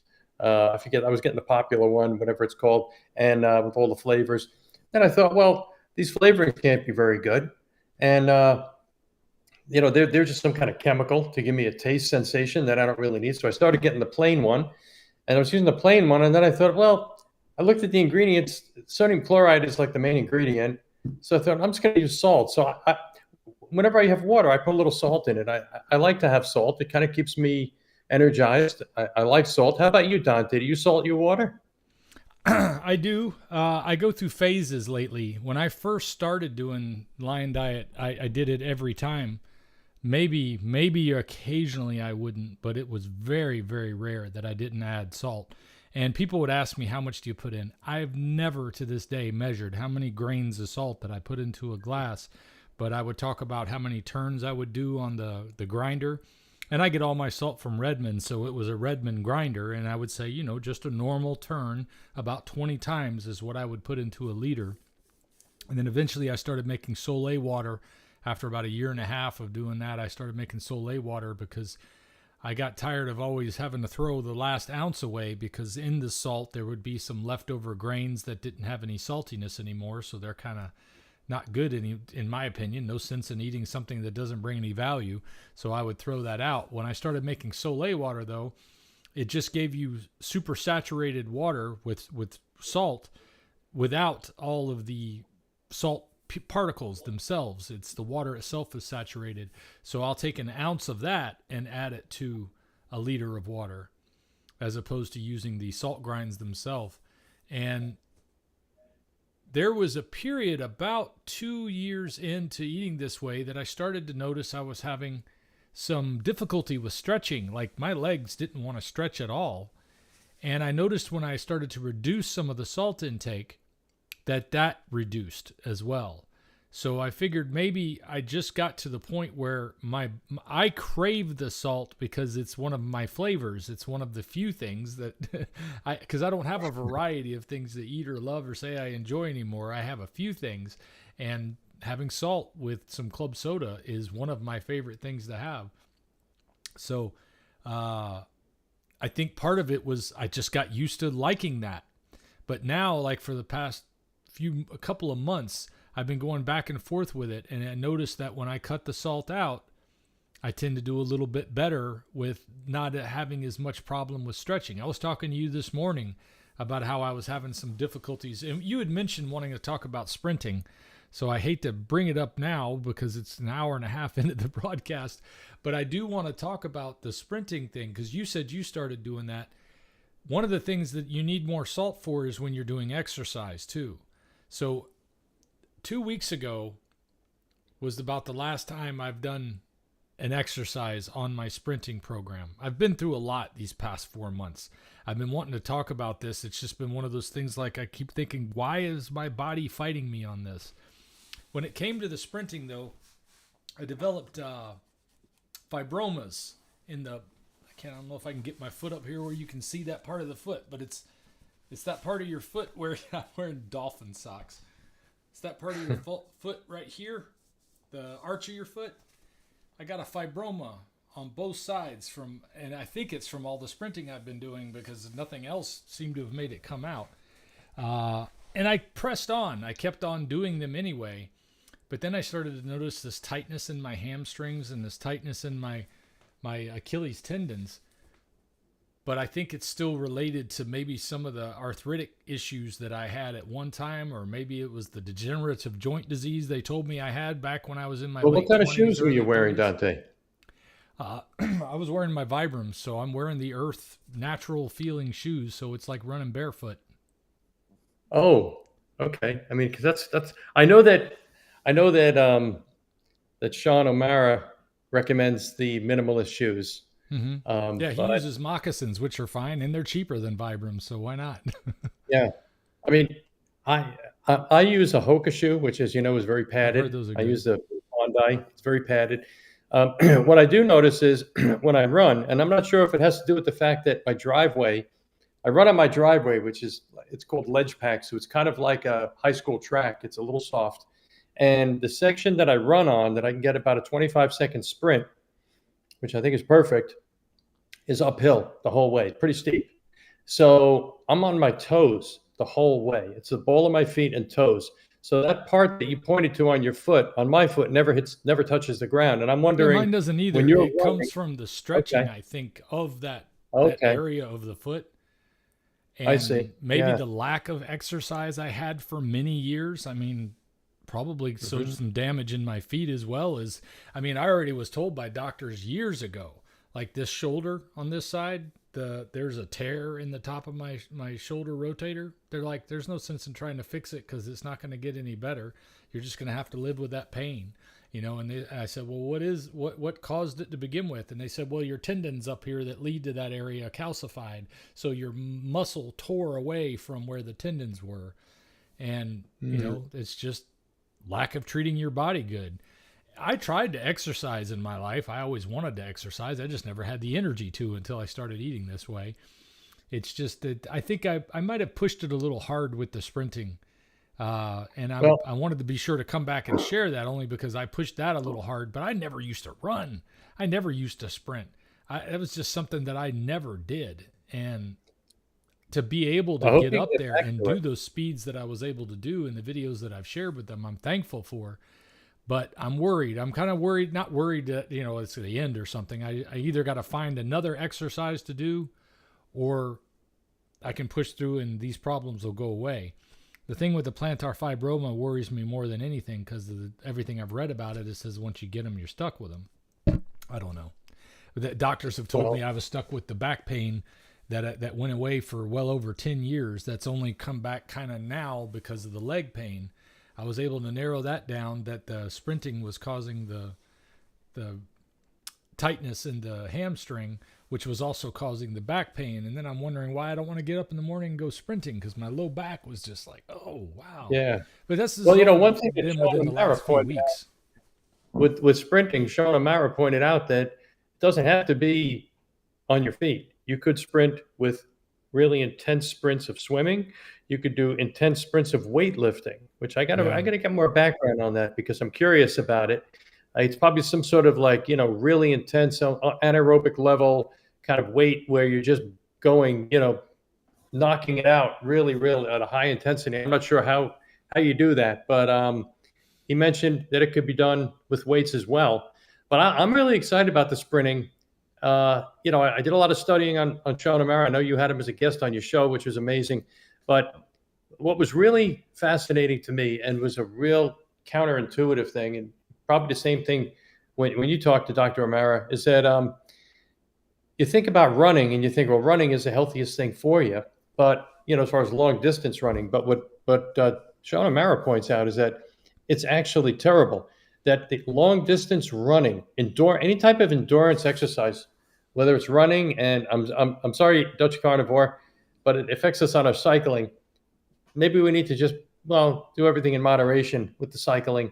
But if you're doing like intense, crazy cycling, like you're doing like a century every day kind of thing or something, it's 100 miles, and you're doing really long intensity, it actually builds visceral fat in your body. And he had an example of someone who was a marathon runner who was one of his patients, and he did all the dietary interventions correctly. He wasn't on alcohol, any of that stuff. but he was still loaded with visceral fat. And when he queried the guy admitted to the fact that he was still doing his distance running. He told him he was going to kick him out of the program if he didn't change over to sprinting. The guy changed over to sprinting, and dramatic. I mean, all the visceral fat went down to almost nothing. He showed his best MRI slice ever, because Dr. Amara does MRI slices of people when they see him, and it was an Olympic sprinter. And you look at the slice, it's solid muscle. So the thing about sprinting is I'm real excited about it, because I was really worried about it in the beginning, because I have done a lot of long distance running in the past, and it kind of beat up my knees and my back, and I didn't want to go there again. But when I'm sprinting, I'm doing 25 seconds at a time. I do 4 or 5 a day, and that's it. And then I only do it every 2 or 3 days. Well, So I'm part not of me beating still myself. hesitant to blame the sprinting completely, because for 2 weeks now I haven't been sprinting, and I'm still waking up with the back pain. I am starting a new job I've been on for almost since January, where I'm on my feet. I'm wearing new shoes that I bought for the job. Who knows, that could be having an effect on it. We're on brand new floor that's really hard. There's a number of other factors that could have been involved. So I don't want to, I like to share the experience as I'm experiencing it as much as I can with people. But I'm always afraid that if I talk about anything negative too early, before I have enough knowledge, then it's going to spread with problems. But I would love to hear a follow-up on yours as we progress, maybe in a future video, something where we can come together and talk. Even when we do that review or the reaction video you were talking about. Been going great so far. Also, to mention something on the water, because getting back to your comment there, your viewer's comment about the water and electrolytes. I saw what you do is that you carbonate your own water. So you have that device that you use that carbonates your water. No, I have I buy club soda from Publix right now. I'd like to get Oh, I thought you had not that the Soda thing. Stream. They make things like that, but it's like they designed it where it's not any less expensive than buying them already done. And like somebody mentioned in one of the comments earlier, I'm not that handy, guys. I'd rather just buy it redone. That's one of the areas where I cut a corner. But I did look into getting all of that equipment one time and making my own version of a Soda Stream, and it would probably be cheaper in the long run. But it's just like, gosh, I got to find a place to put this stuff. Well, maybe it was the fact that your seltzer is plain, right? You're drinking plain seltzer, correct? Yes. Yeah. I think that's club soda, so it's got a little bit of potassium carbonate in it and some other potassium, I forget. So it's like okay. Well, potassium sounds like so it's going to be good for you. But I think it was probably the fact that it was unflavored that got me really thinking, and the fact that you did a video on citric acid. When I saw your video on citric acid, and the fact that they used the Niger aspergillus, I think it was called, the aspergillus niger or whatever it was, a black mold basically, to make 99% of the commercial citric acid is made with black mold, and there is a discernible amount of black mold that makes it into the product, so it's there. I mean, we have all these laws and everything has to be below a certain amount, but below a certain amount doesn't mean it's not there. It's there. And so I started thinking about it, and I've been drinking all these seltzers, these polar seltzers and everything else. And I thought, well, I'm getting knocked 2 ways. First of all, if there's citric acid in there, which I know there is, because it's got that twang. That twang. And so I know it's in there. And I did some research, and I saw that you could put citric acid in a product and call it natural flavorings. And you can just say natural flavorings, and you don't have to say what the natural flavoring is. So I know it's in there, and I thought, well, I'm just going to cut it out. So I just cut it out, and I go with plain water or the plain seltzer. But when I see that stuff on a bottle like that, like Polar or one of the flavored waters, LaCroix, there's a number of them. Whenever you see natural flavoring, before I started researching all this stuff, I would think, oh, that must be a little bit of the actual essence of lemon or lime or whatever fruit they're adding. But if you ever do any research on one or two of those products, you find out it could be like 50 different ingredients, all included in natural ingredients, and not all of them have to be natural for it to be included. Oh, yeah. So, but I don't want to discourage people that are starting on Carnivore either, because when you start on Carnivore, you're so used to getting all these other flavors that you need a little something. So do the polar, do the drinks, do the flavored seltzers. But then Yeah. if you want to become a maniac like me and Dante and just start, you know, kind of just, I call it milking the flea, just getting that extra little edge. Well, it's like Then once you you can, find the bottle of lightning, who wants to leave it on the shelf? You want to keep opening yeah, it up. You keep digging deeper and finding out how you can improve even more, especially as I'm yeah. getting, closer to the other end of life where things are supposed to slow down. And I feel like I've taken a step forward over the past 3 years, like I've gotten younger rather than older. So who wouldn't want to keep going down that path and investigating those things? Oh yeah, absolutely. And That's what it's all about. that's always the thing, that whenever you dig too deep into these topics on these carnivore discussions, is you got to remember there's a difference in that person who's brand new or who hasn't even started yet, then to the person who's brand new, and then maybe to somebody who's been doing it for a while. One of the problems I run into is when I have a question, there's not a whole lot of people to turn to except for some of the videos of the people that we already watch. But it's like you feel like you wish you had a doctor who was trained that you could just call up or make an appointment with and see. And that's the hard part for people in the long run, is you feel like you're so alone on medical questions in the future. But that's why we do these extra discussions, to go deeper into these topics. If we Right. just focus on how switching to an all meat diet made me lose weight, I'd probably get a lot more views. If I focused only on that, I'd get a lot more people coming in here wanting to lose weight. And if I decided to make Lion Diet my snake oil version of doing that, then I could make a way to make more money talking about that. But I'm more interested in how it's changed my life, being able to change other people's lives. And if I don't talk about the other things that happen, the other things that go on as you've been a carnivore for a while, then nobody's going to have those resources, or at least there's going to be few examples of them out there. The more examples we have where people experience the same things, it helps too. So don't ever be afraid to talk about something just because somebody might be new at this way of eating.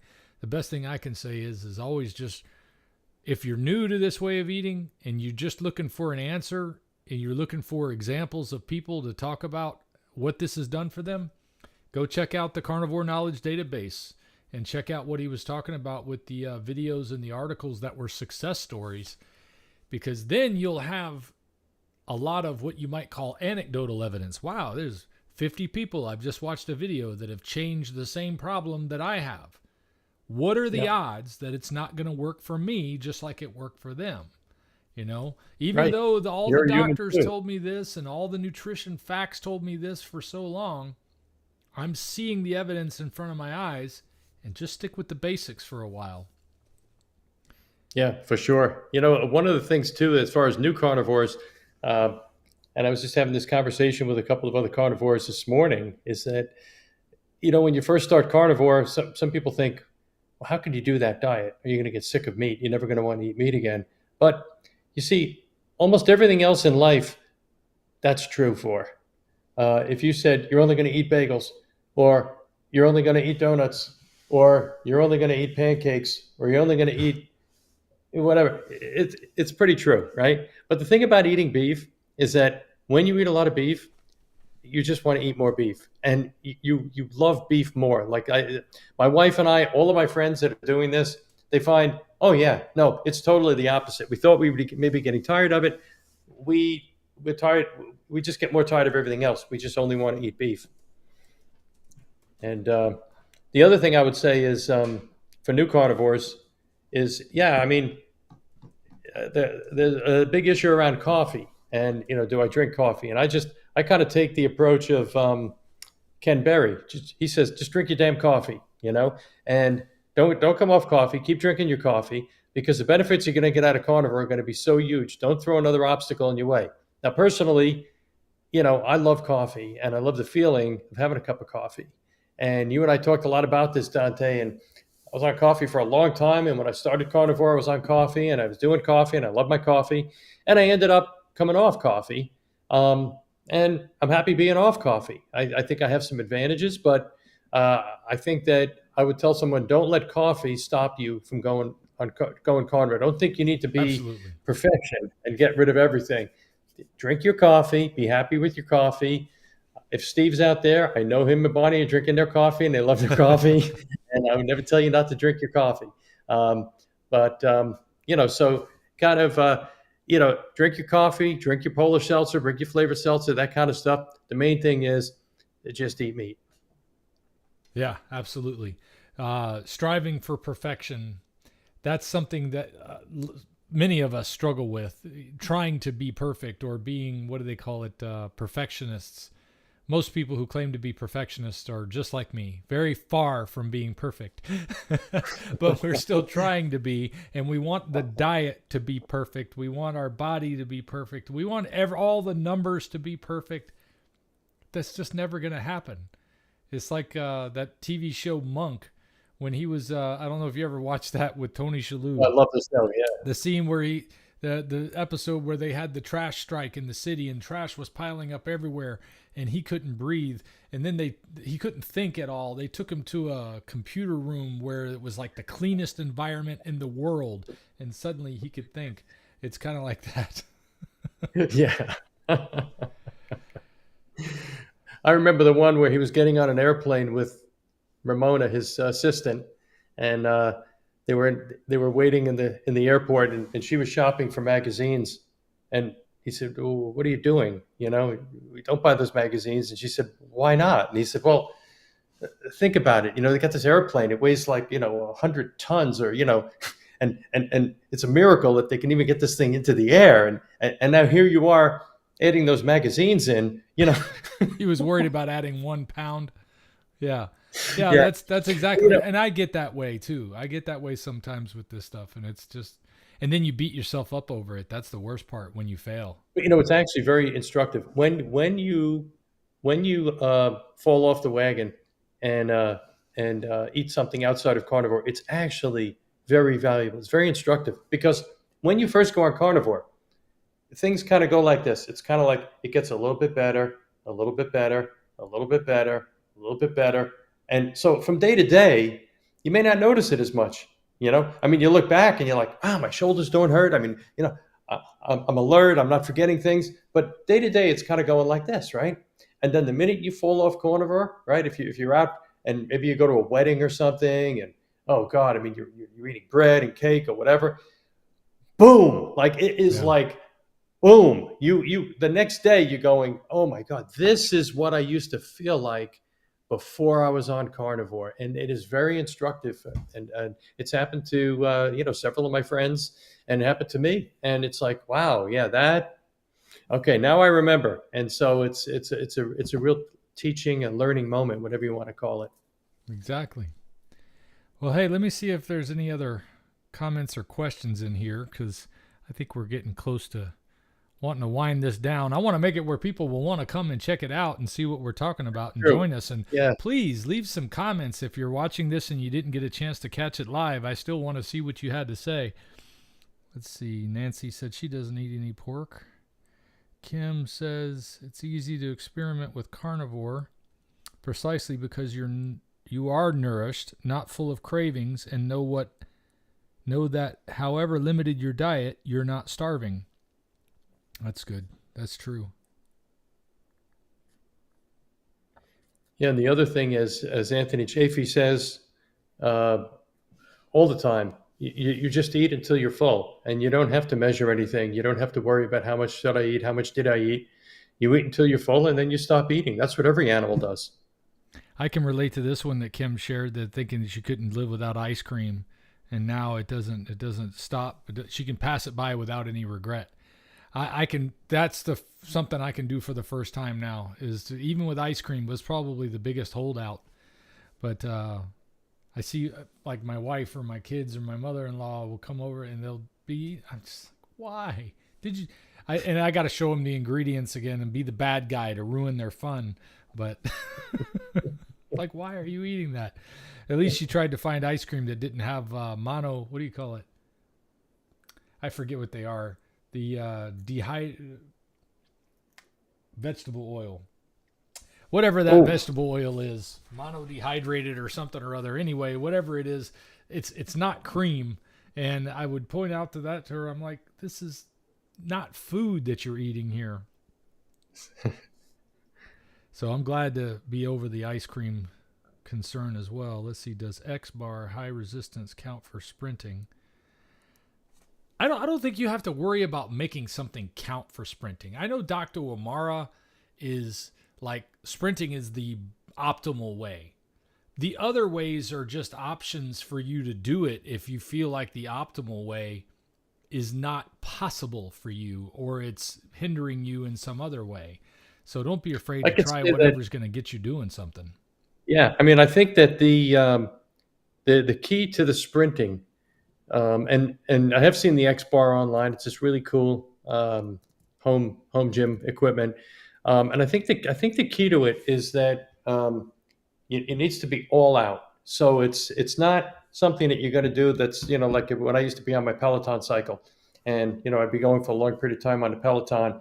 It's more you kind of just warm up a little bit and then you're going all out for 20, 30 seconds, something like that. And when you're sprinting, you're using every muscle in your body because your arms, your core, your legs, of course. So I would say, as far as the X bar question, probably be a good question to put on Sean O'Mara when he's doing one of his live casts. But my feeling from what I've learned from him is that use as many muscles as your body as you can all at the same time, and it's got to be an all-out effort. So if whether it's doing the reps as fast as you can, putting as much weight on as you can, and not letting up, and it's full out is as much as you could do in 20, 30 seconds. My heartbeat usually, just to give you an idea, when I get up to the top of my sprint, it's about 150. I'm 64 years old. It's about 150 when I get to the top of my sprint after 25 seconds. I kind of walk around the circle a little bit. I walk down the hill, and by the time I get to the bottom, it's between 100 and 110. My resting heart rate is around 60.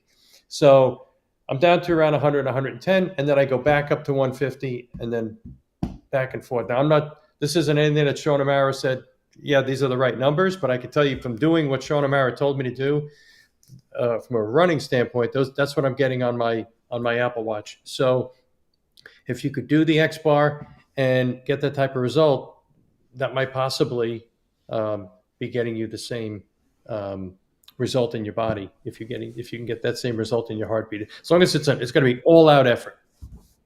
Yep. Let's see. Jilia T. Bell says, high natural flavor is likely soy lecithin. I recently learned to love unflavored water and purchased gallons of pH electrolyte water from Fresh Time Market. So soy lecithin is definitely not something on my agenda to add to me for natural Definitely flavor. not. Yeah, I don't want that. Boy, I remember soy lecithin. My dad got me into healthy living back in the 70s when health food and the whole holistic lifestyle came in. And he used to listen to radio personalities like Carlton Fredericks and on the radio who talk about health. And this was back in the beginning when people even starting to think about health food and that type of thing.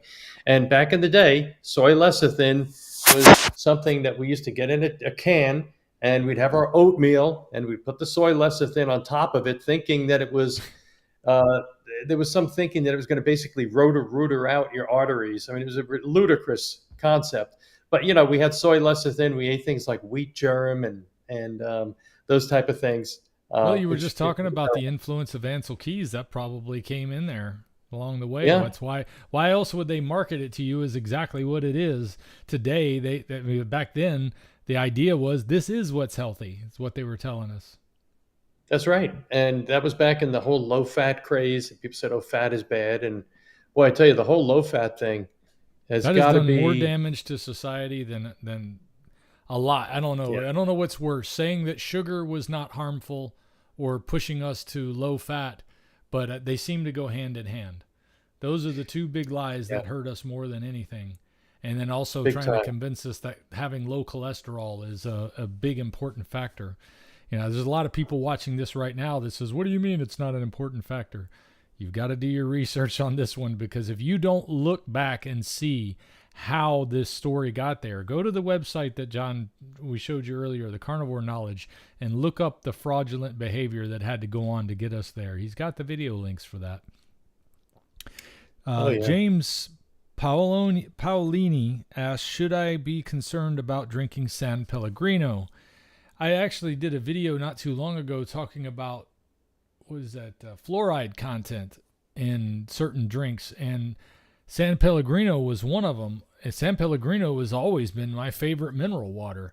I think partially is because it's the Italian mineral water, and I'm partial to things that are Italian because I'm Italian. But I've tried the I forget the name of it. It starts with a G. There's a German mineral water you can find in the store all the time. There's Perrier, but the thing about San Pellegrino, if you're referring to that video, by the way, if that's why you asked the question, James, is that I don't know that you should necessarily be worried about it. I don't want to have any extra fluoride in me than is, absolutely necessary by natural ingestion. So I try to keep away from it if possible.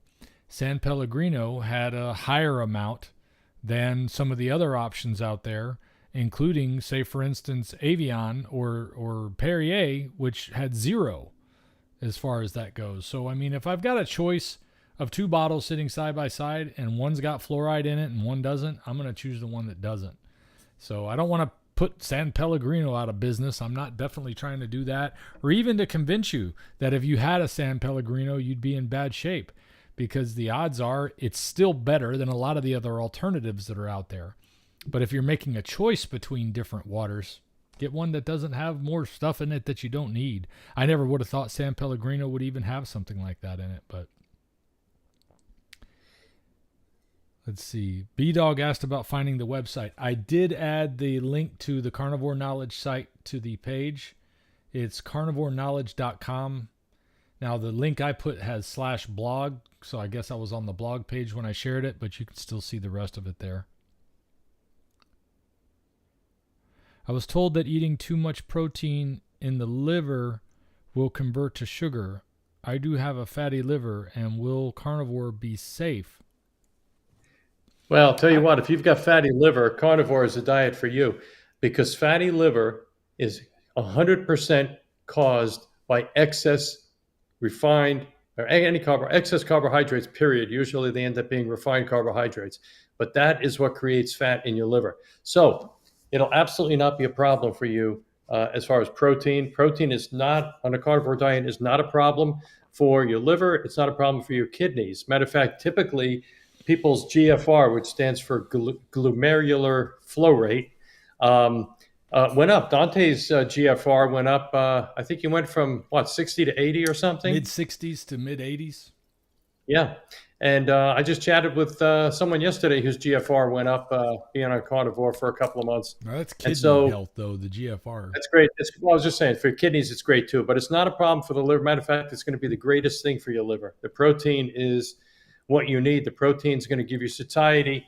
But, okay, to your point, I think you may have mentioned gluconeogenesis. He talked about the process. He didn't say the words, or whoever, Last Frontier, whoever said that. Right. Yeah. So if you only eat protein to the exclusion of fat, the excess protein will get converted, because protein is something that your body can't store. If you think about it, if you eat excess carbs, your body will store it as fat. If you eat excess fat, your body will store it. But protein, it doesn't know what to do with it. So if you have excess protein, it will be converted to sugar. Now, it's not as big a factor as they used to think, the gluconeogenesis. It doesn't give you the kind of blood sugar rise that you need to be afraid of. But it is something to think about, because you really want to make sure you get enough fat. There used to be something called rabbit starvation. You hear about that, Dante?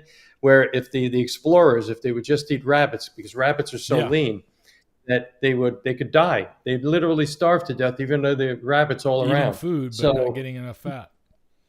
That's right, because you got to get enough fat.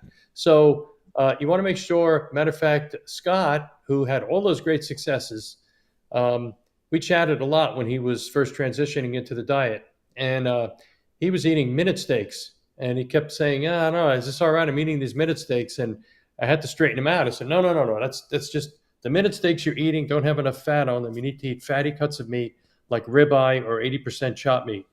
There you go. I reversed fatty liver disease with carnivore. B-Dog. Thank you, B-Dog.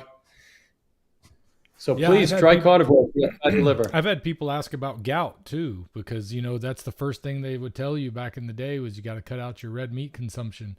But I've had people reverse gout going on a lion diet. Oh, yeah, that's right. I just saw a video on a guy that did that. It might have been your video.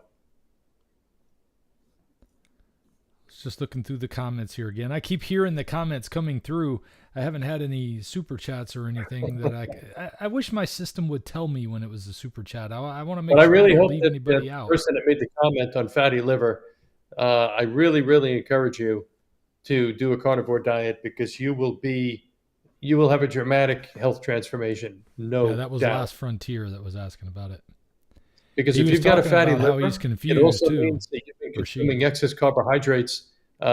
And so the difference is your inflammation is going to go way down, your mood is going to go way up, your sleep is going to improve, your energy is going to go through the roof, in addition to the fatty liver going away. So yeah, please go for it. Give it 90 days, and you'll be a changed person. Absolutely.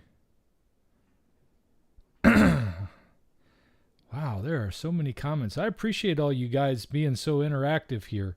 Having John on the show had me a little more distracted than normal from what all the comments were going on. I'm going to have to get used to doing this. I'd like to have John back again because I think he makes a great springboard for me to have sometimes that I don't have when I'm not right here with you guys.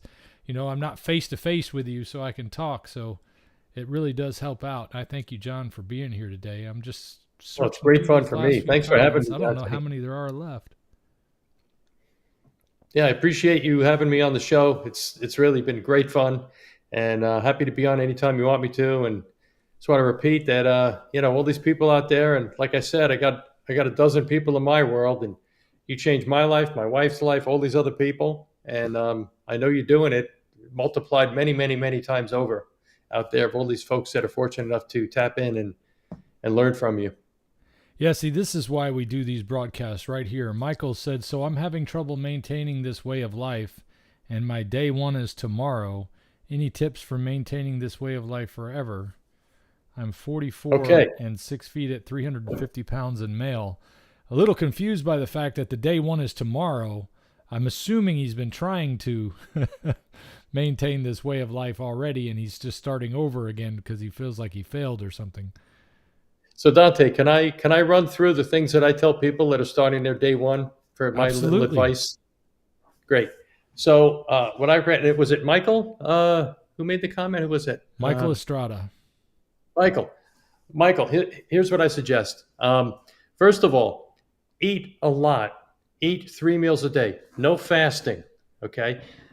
Eat a lot of food and make sure your meats are very fatty.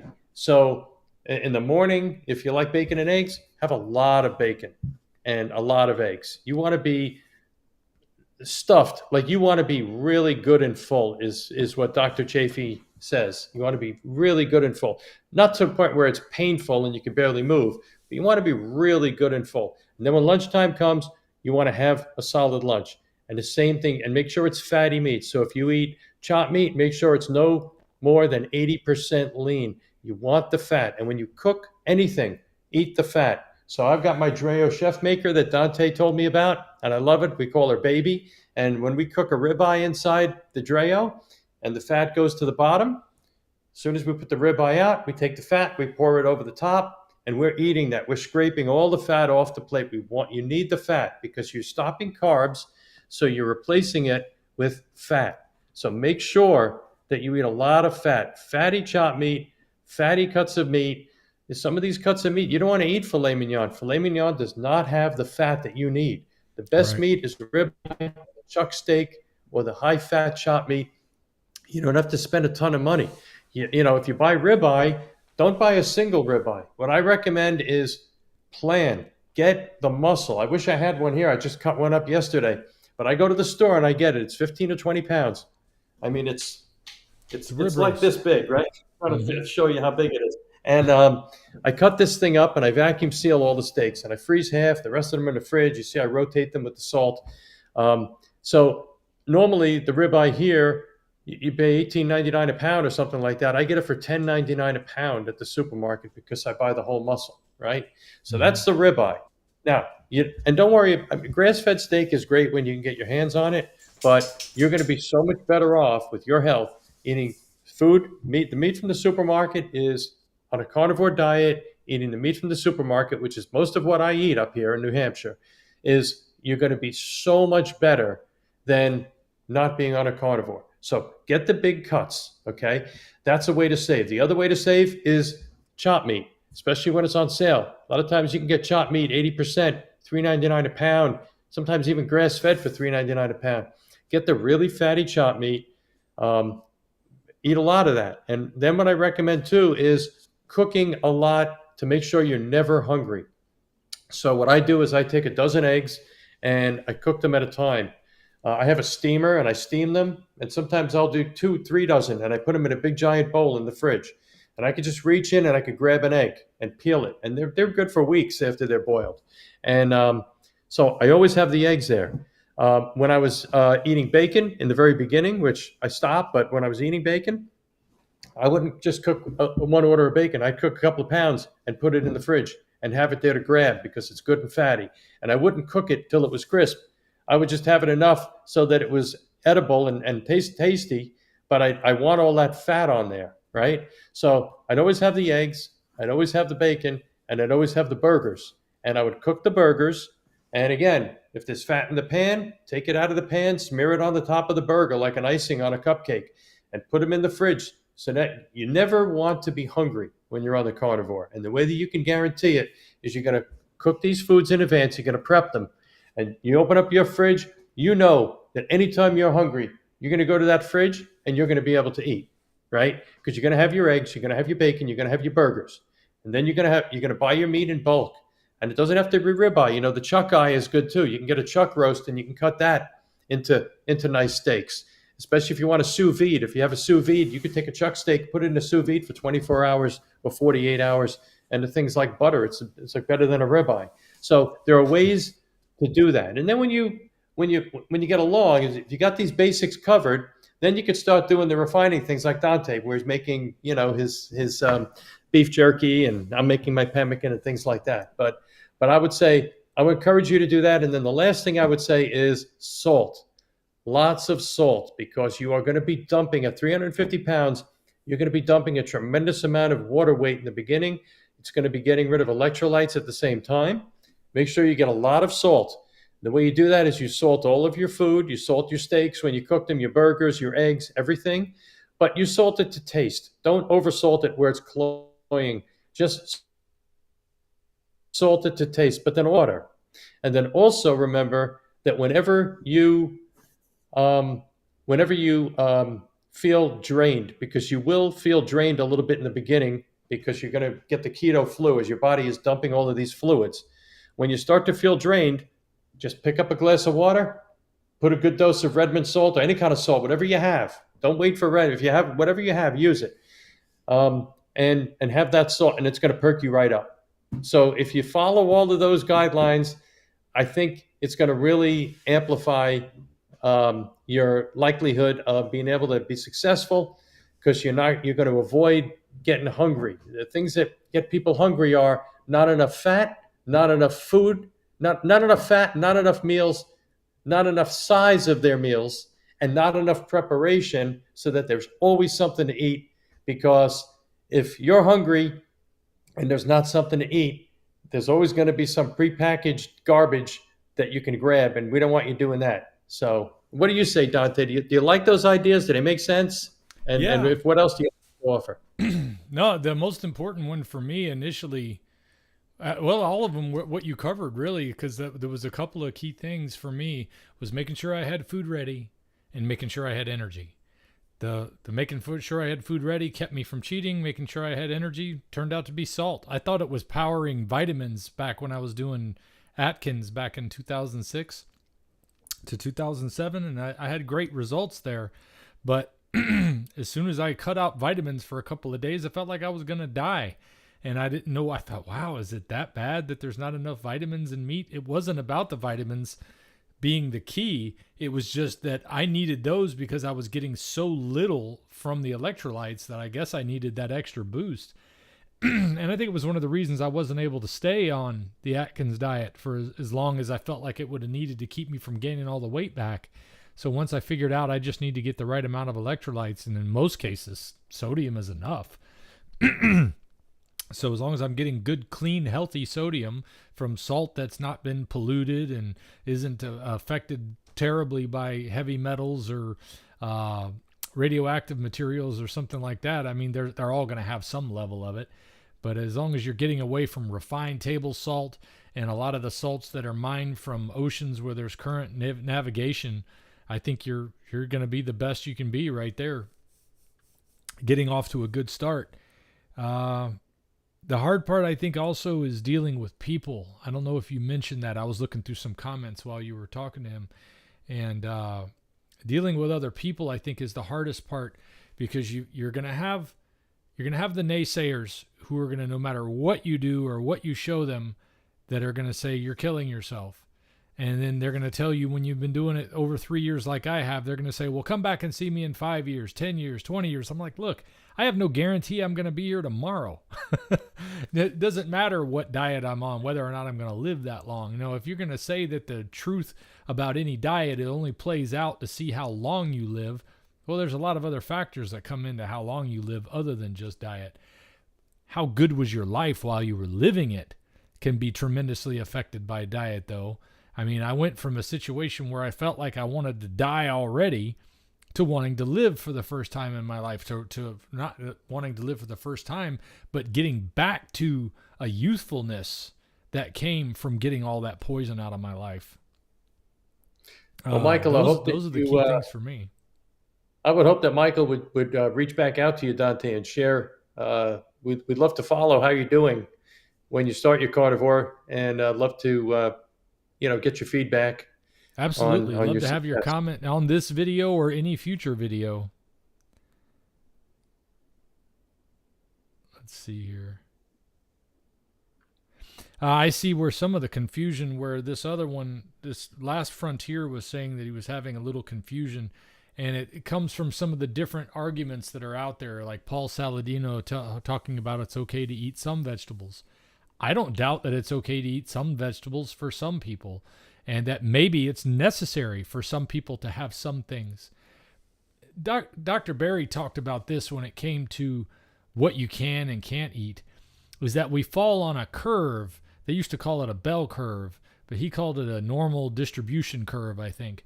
And not everybody is going to be the same place on the curve. Some people can do with no carbohydrates at all. Some people are going to need absolutely no carbohydrates at all. Some people might need just a little bit. Some people might need some fermented. So it's a matter of figuring out what your particular body needs are too, because you may have damage to your gut, damage to your body in general, but damage to your gut more importantly when it comes to how you digest your food, what kind of gut bacteria you have that's healthy and not healthy. So there are going to be some factors that are going to play different for other people. I know some of the carnivores that I've worked with, like the gentleman who I buy my whole cows from. He was a very heavy guy when I first met him, and he's lost close to 100 pounds now. And he had the solution right there in front of him all this time. But he eats a regular carnivore diet. He eats plenty of cheese. He eats all the spices. He eats burger, pork, meat, ruminant meat, regular meat, chicken, pork, whatever. And he's doing fine. His numbers are all showing great. His health is improving. I showed similar type of progress doing the Atkins diet.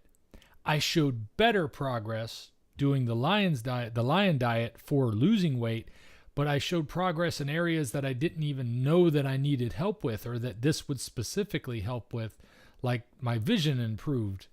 When I started doing this, I got to where I didn't need to wear readers nearly as often. And over the years of being on YouTube, I spent a lot of time looking at small screens. Sometimes I have to bring them back and I keep them on the table just in case.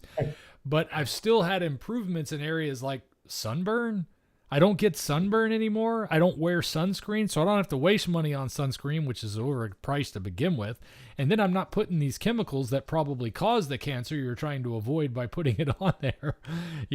All these little bonuses that came from lion diet. So that, people ask me, why don't you preach about lion diet specifically? And I said, because it's not for everybody. but it is a version of a diet that is similar to something that's going to be for everybody. And that's that carnivore or natural food way of living. The problem with most of our vegetables today is they don't resemble anything close to what they were even just a few hundred years ago, let alone thousands and thousands of years ago, like a lot of your other carnivore influencers will talk about what caveman ate. I'm not one to come here and talk about what the caveman did, because I have a hard time believing a lot of the stuff that we are told to believe to begin with when it comes to the caveman theory. But if I just go back a couple of hundred years when we ate heavily meat diets, people were actually healthy enough to do the things that they needed to do without air conditioning, without cars, without all the things that we They had a today. lot to do. It and was we a hard can barely life. get anything done. Yeah. Oh, People yeah. talk about how long Absolutely. people used to live back then. They don't realize that those numbers are skewed by infant mortality, by childbirth death. Right. Those numbers are greatly reduced. If you go into Ancestry.com, like I did, and I've got like my whole family tree on there now, and I look at all these ages that they died at, I thought these people only lived 30 or 40 years. How come they live to be 80, 90, over and over? I would see these on these old family members that I'm related to. And then I never put it together until I heard one of the doctors talking about how they include infant mortality numbers in those, and So it pulls the average advances down. in being able to give childbirth, to do childbirth without losing the child is what changed things more than anything. It And I would say, certainly wasn't our my diet. comment on Dante, my comment on Dr. Saladino, he's a real jock, a really, strong carnivore, and he was very big in getting carnivore out there. But he actually used to eat things like raw liver and everything else. Really, really hardcore guy, really into it. And I believe that what he has started to reincorporate is more fruit. I think fruit is what he's been adding. I'm not sure about vegetables. He may I talk think it's about more, them too, though. I don't know. I mean, because he but probably has a similar approach that I have, which is if it's natural, it's probably not the worst thing in the world for you. But it kind of depends on what damage your body has sustained and what your genetics are and several other things. well, it's like Dr. Chafee says, the dose makes the poison. But at the end of the day, if it's not something that's good for you, what I find with the fruit, okay, and maybe for Dr. Saladino, the fruit seems to be, for him personally, his N of 1 experiment seems to be working out. But what I would say about the fruit is that every one of my friends that has gone on carnivore, who I've spoken with, have mentioned to me that when they introduce fruits, the cravings light up immediately. It's an immediate on switch for, Derek, that's a good point. Don't focus on weight loss. But I would say that eating fruit is like an on switch for cravings. And so that's my concern. If you eat the fruit, then one piece of fruit that might be low glycemic leads to, maybe you eat some berries, which are low glycemic. Then the next thing you know, you're having apples. The next thing you know, you're having bananas, and then pineapples, and then watermelon, which is the most glycemic thing made. And then you're off to the races. And then, it's going to crack your resolve. And a craving for sugar is a craving for sugar and carbs. It's all wound together. So that's my concern about the fruit. And it's absolutely not necessary. We don't need vitamin C. Vitamin C was only needed to get rid of scurvy when people were eating hardtack.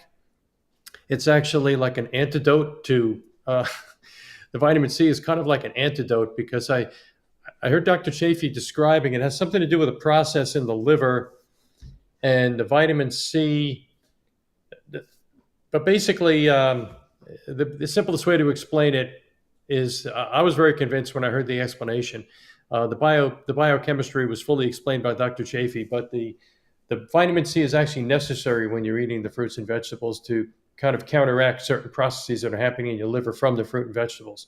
But when you eliminate them, you don't need the vitamin C. And there actually is some vitamin C that you're getting in meat anyway, and it's plenty. You don't need as long as the you're not vitamin getting C. carbohydrates, your body is not fighting for the same. The carbohydrates will take what the vitamin C needs or something like that. In other words, if you have a lot of sugar for your body to process, you need a lot of vitamin C to overcome the battle that's going on for your body for carbohydrates and vitamin C. Matter of fact, I think there's an article on the Carnivore Knowledge site specifically about vitamin C, and it might be Dr. Chafee. So that might be worth checking out.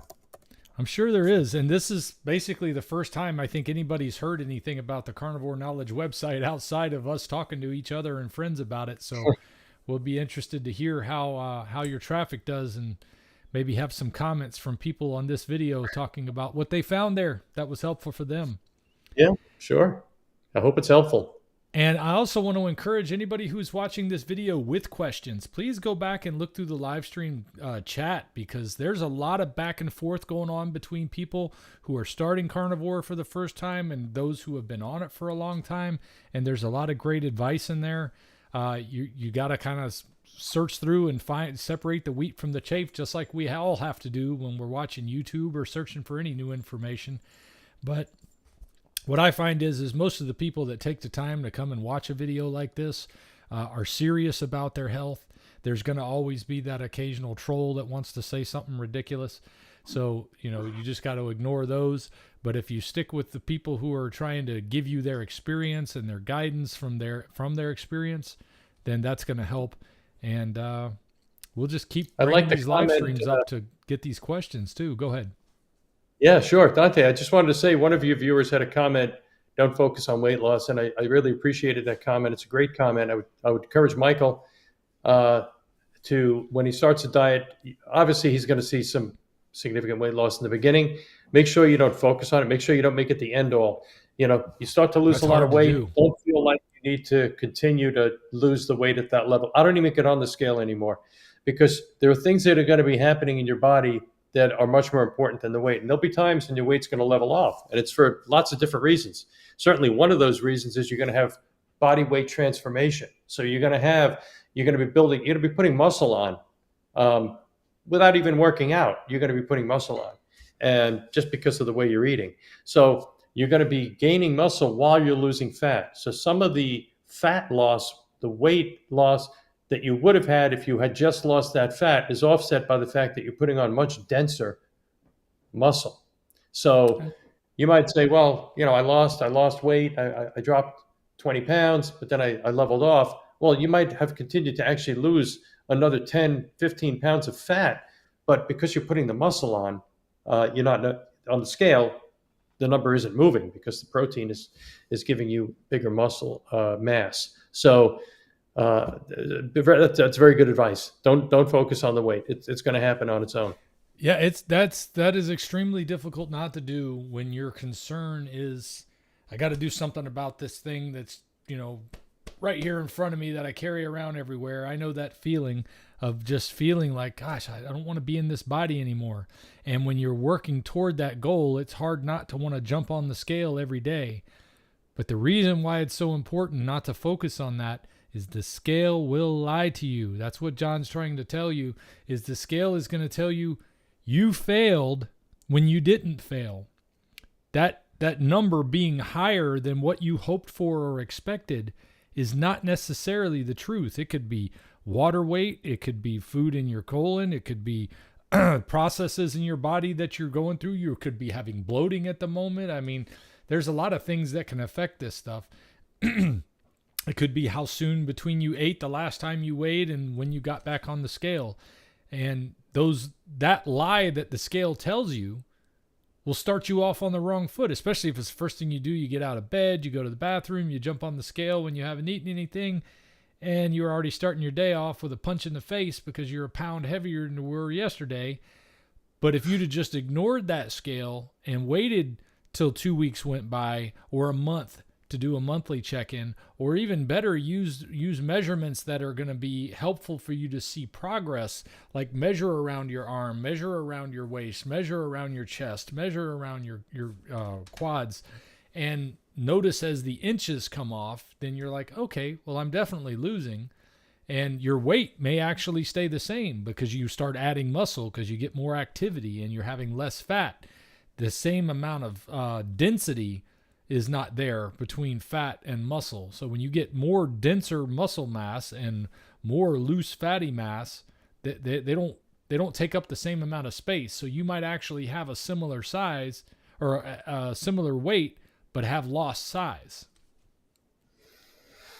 So absolutely. That's a good point that you mentioned about the marbling that we can have in our muscle. If you look at some of Shona Mara's MRIs, of thighs, you can see that some people have thigh muscle that's marbled like a grain-fed cow.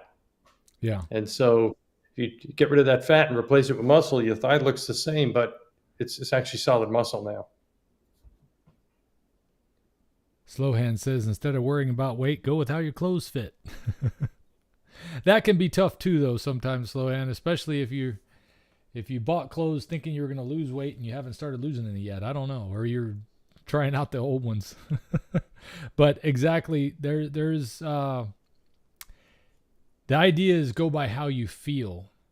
If you feel better doing this, then keep moving in the right direction.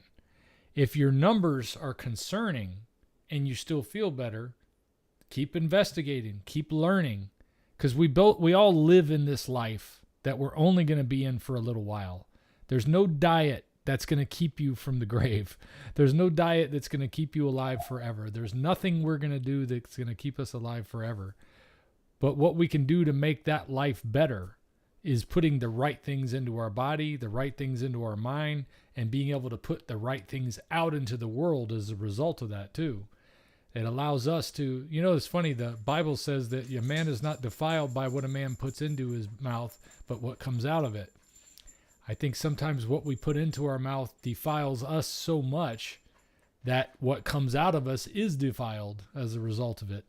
I'm not doubting what the Bible says there, but what I'm saying is what we put in definitely has some importance, because I know I used to put out, like you talked about that one guy that would get angry so easy at the drop of a hat.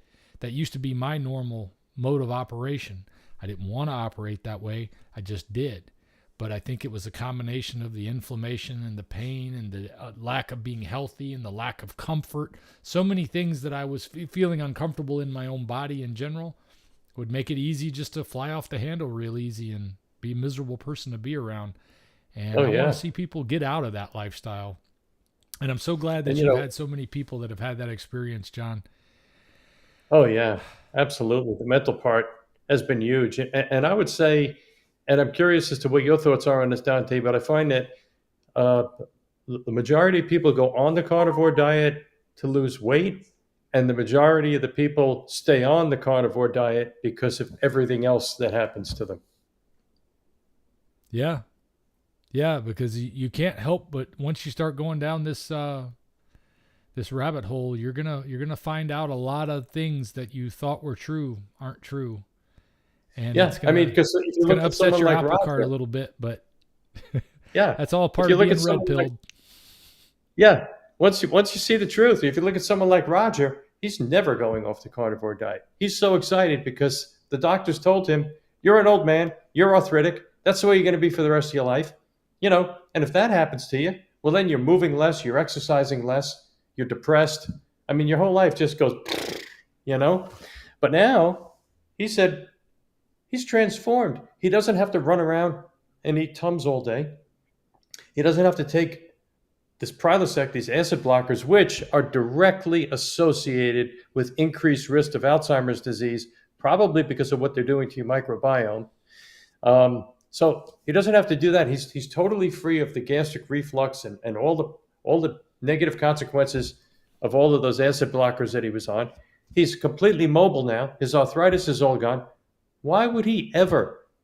Even if he was back, I'm sure if Roger was here with us now and I asked him this question, I said, Roger, if you were back and he's lost about 16, 18 pounds, I said, if you had to take that weight back, would you still be on the carnivore diet? He would say, absolutely, because this has transformed my life.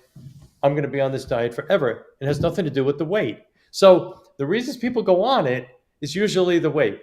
And they usually do fantastic with the weight. And they lose the weight, they look good, which is why other people start asking them about what they're doing, because they see them and they're an example to the rest of the world. They want in. They look at Dante, you look at his before picture, and you're like, oh my God, look at that sad sack moping around. And you're looking at him now, and he's this vibrant stud. And you're like, oh my God, I want to get from there to there. How do I do that? So, it's another good reason not worry so much about the weight, because it's all the other off-scale benefits are going to be what just absolutely makes you want to do this forever. Yep, absolutely. Well, brother, I think we've said all we can say for one day. Well, this has been great, great fun, Dante, I and told you I it love would the be a good people that have time joined coming to in. have you on here and just shoot it about carnivore, and hopefully we can make this a regular thing. I'd like to hear any comments on that. Anybody who enjoyed this live stream today.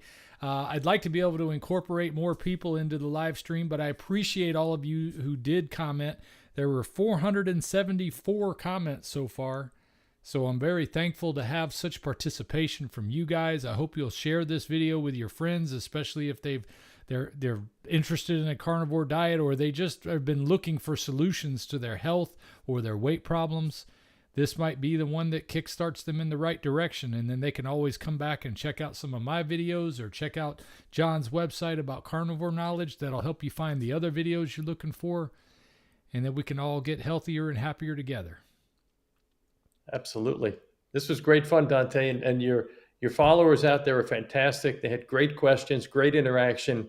Really appreciated it, and I'm hoping that through the synergy of what we've all done together here today, that we've got some information out to people that'll help them.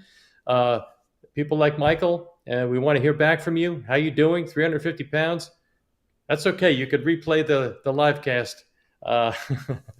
It's okay. But Michael, and we want to hear from you. And I'm hoping that that we're sending the goodness out there, and that there'll be lives that'll be changed as a result. Thank you for having me on, Dante. It's great hanging out with you. And we always do these calls kind of one-on-one, and it's kind of great to ham and egg here together with your whole community. They're great folks, and it's been great fun. I agree. And I'm looking at some of the comments as we're leaving. There's a lot of goodbyes. There's some folks that are saying that they didn't get here in time. And I feel bad ending it ever. But you know what? We'll be back again very soon. You bet. All right, guys. Well, thanks for joining in today, John. You've been an amazing guest. A lot of people had a lot of positive things to say. You should go back and check out some of the comments you missed. Because I think it'll be encouraging for what you're trying to do. And I appreciate all the help you've given me with my website and how much you're helping my audience and all the other people out there who are looking for ways to get healthy. Thank you, John, for being here. And with that, we will wrap it up. Great. Thank you, Dante. Thank you for all you do for all of us. Have a great one. Okay. If we pay extra, could we maybe get some grease or fat?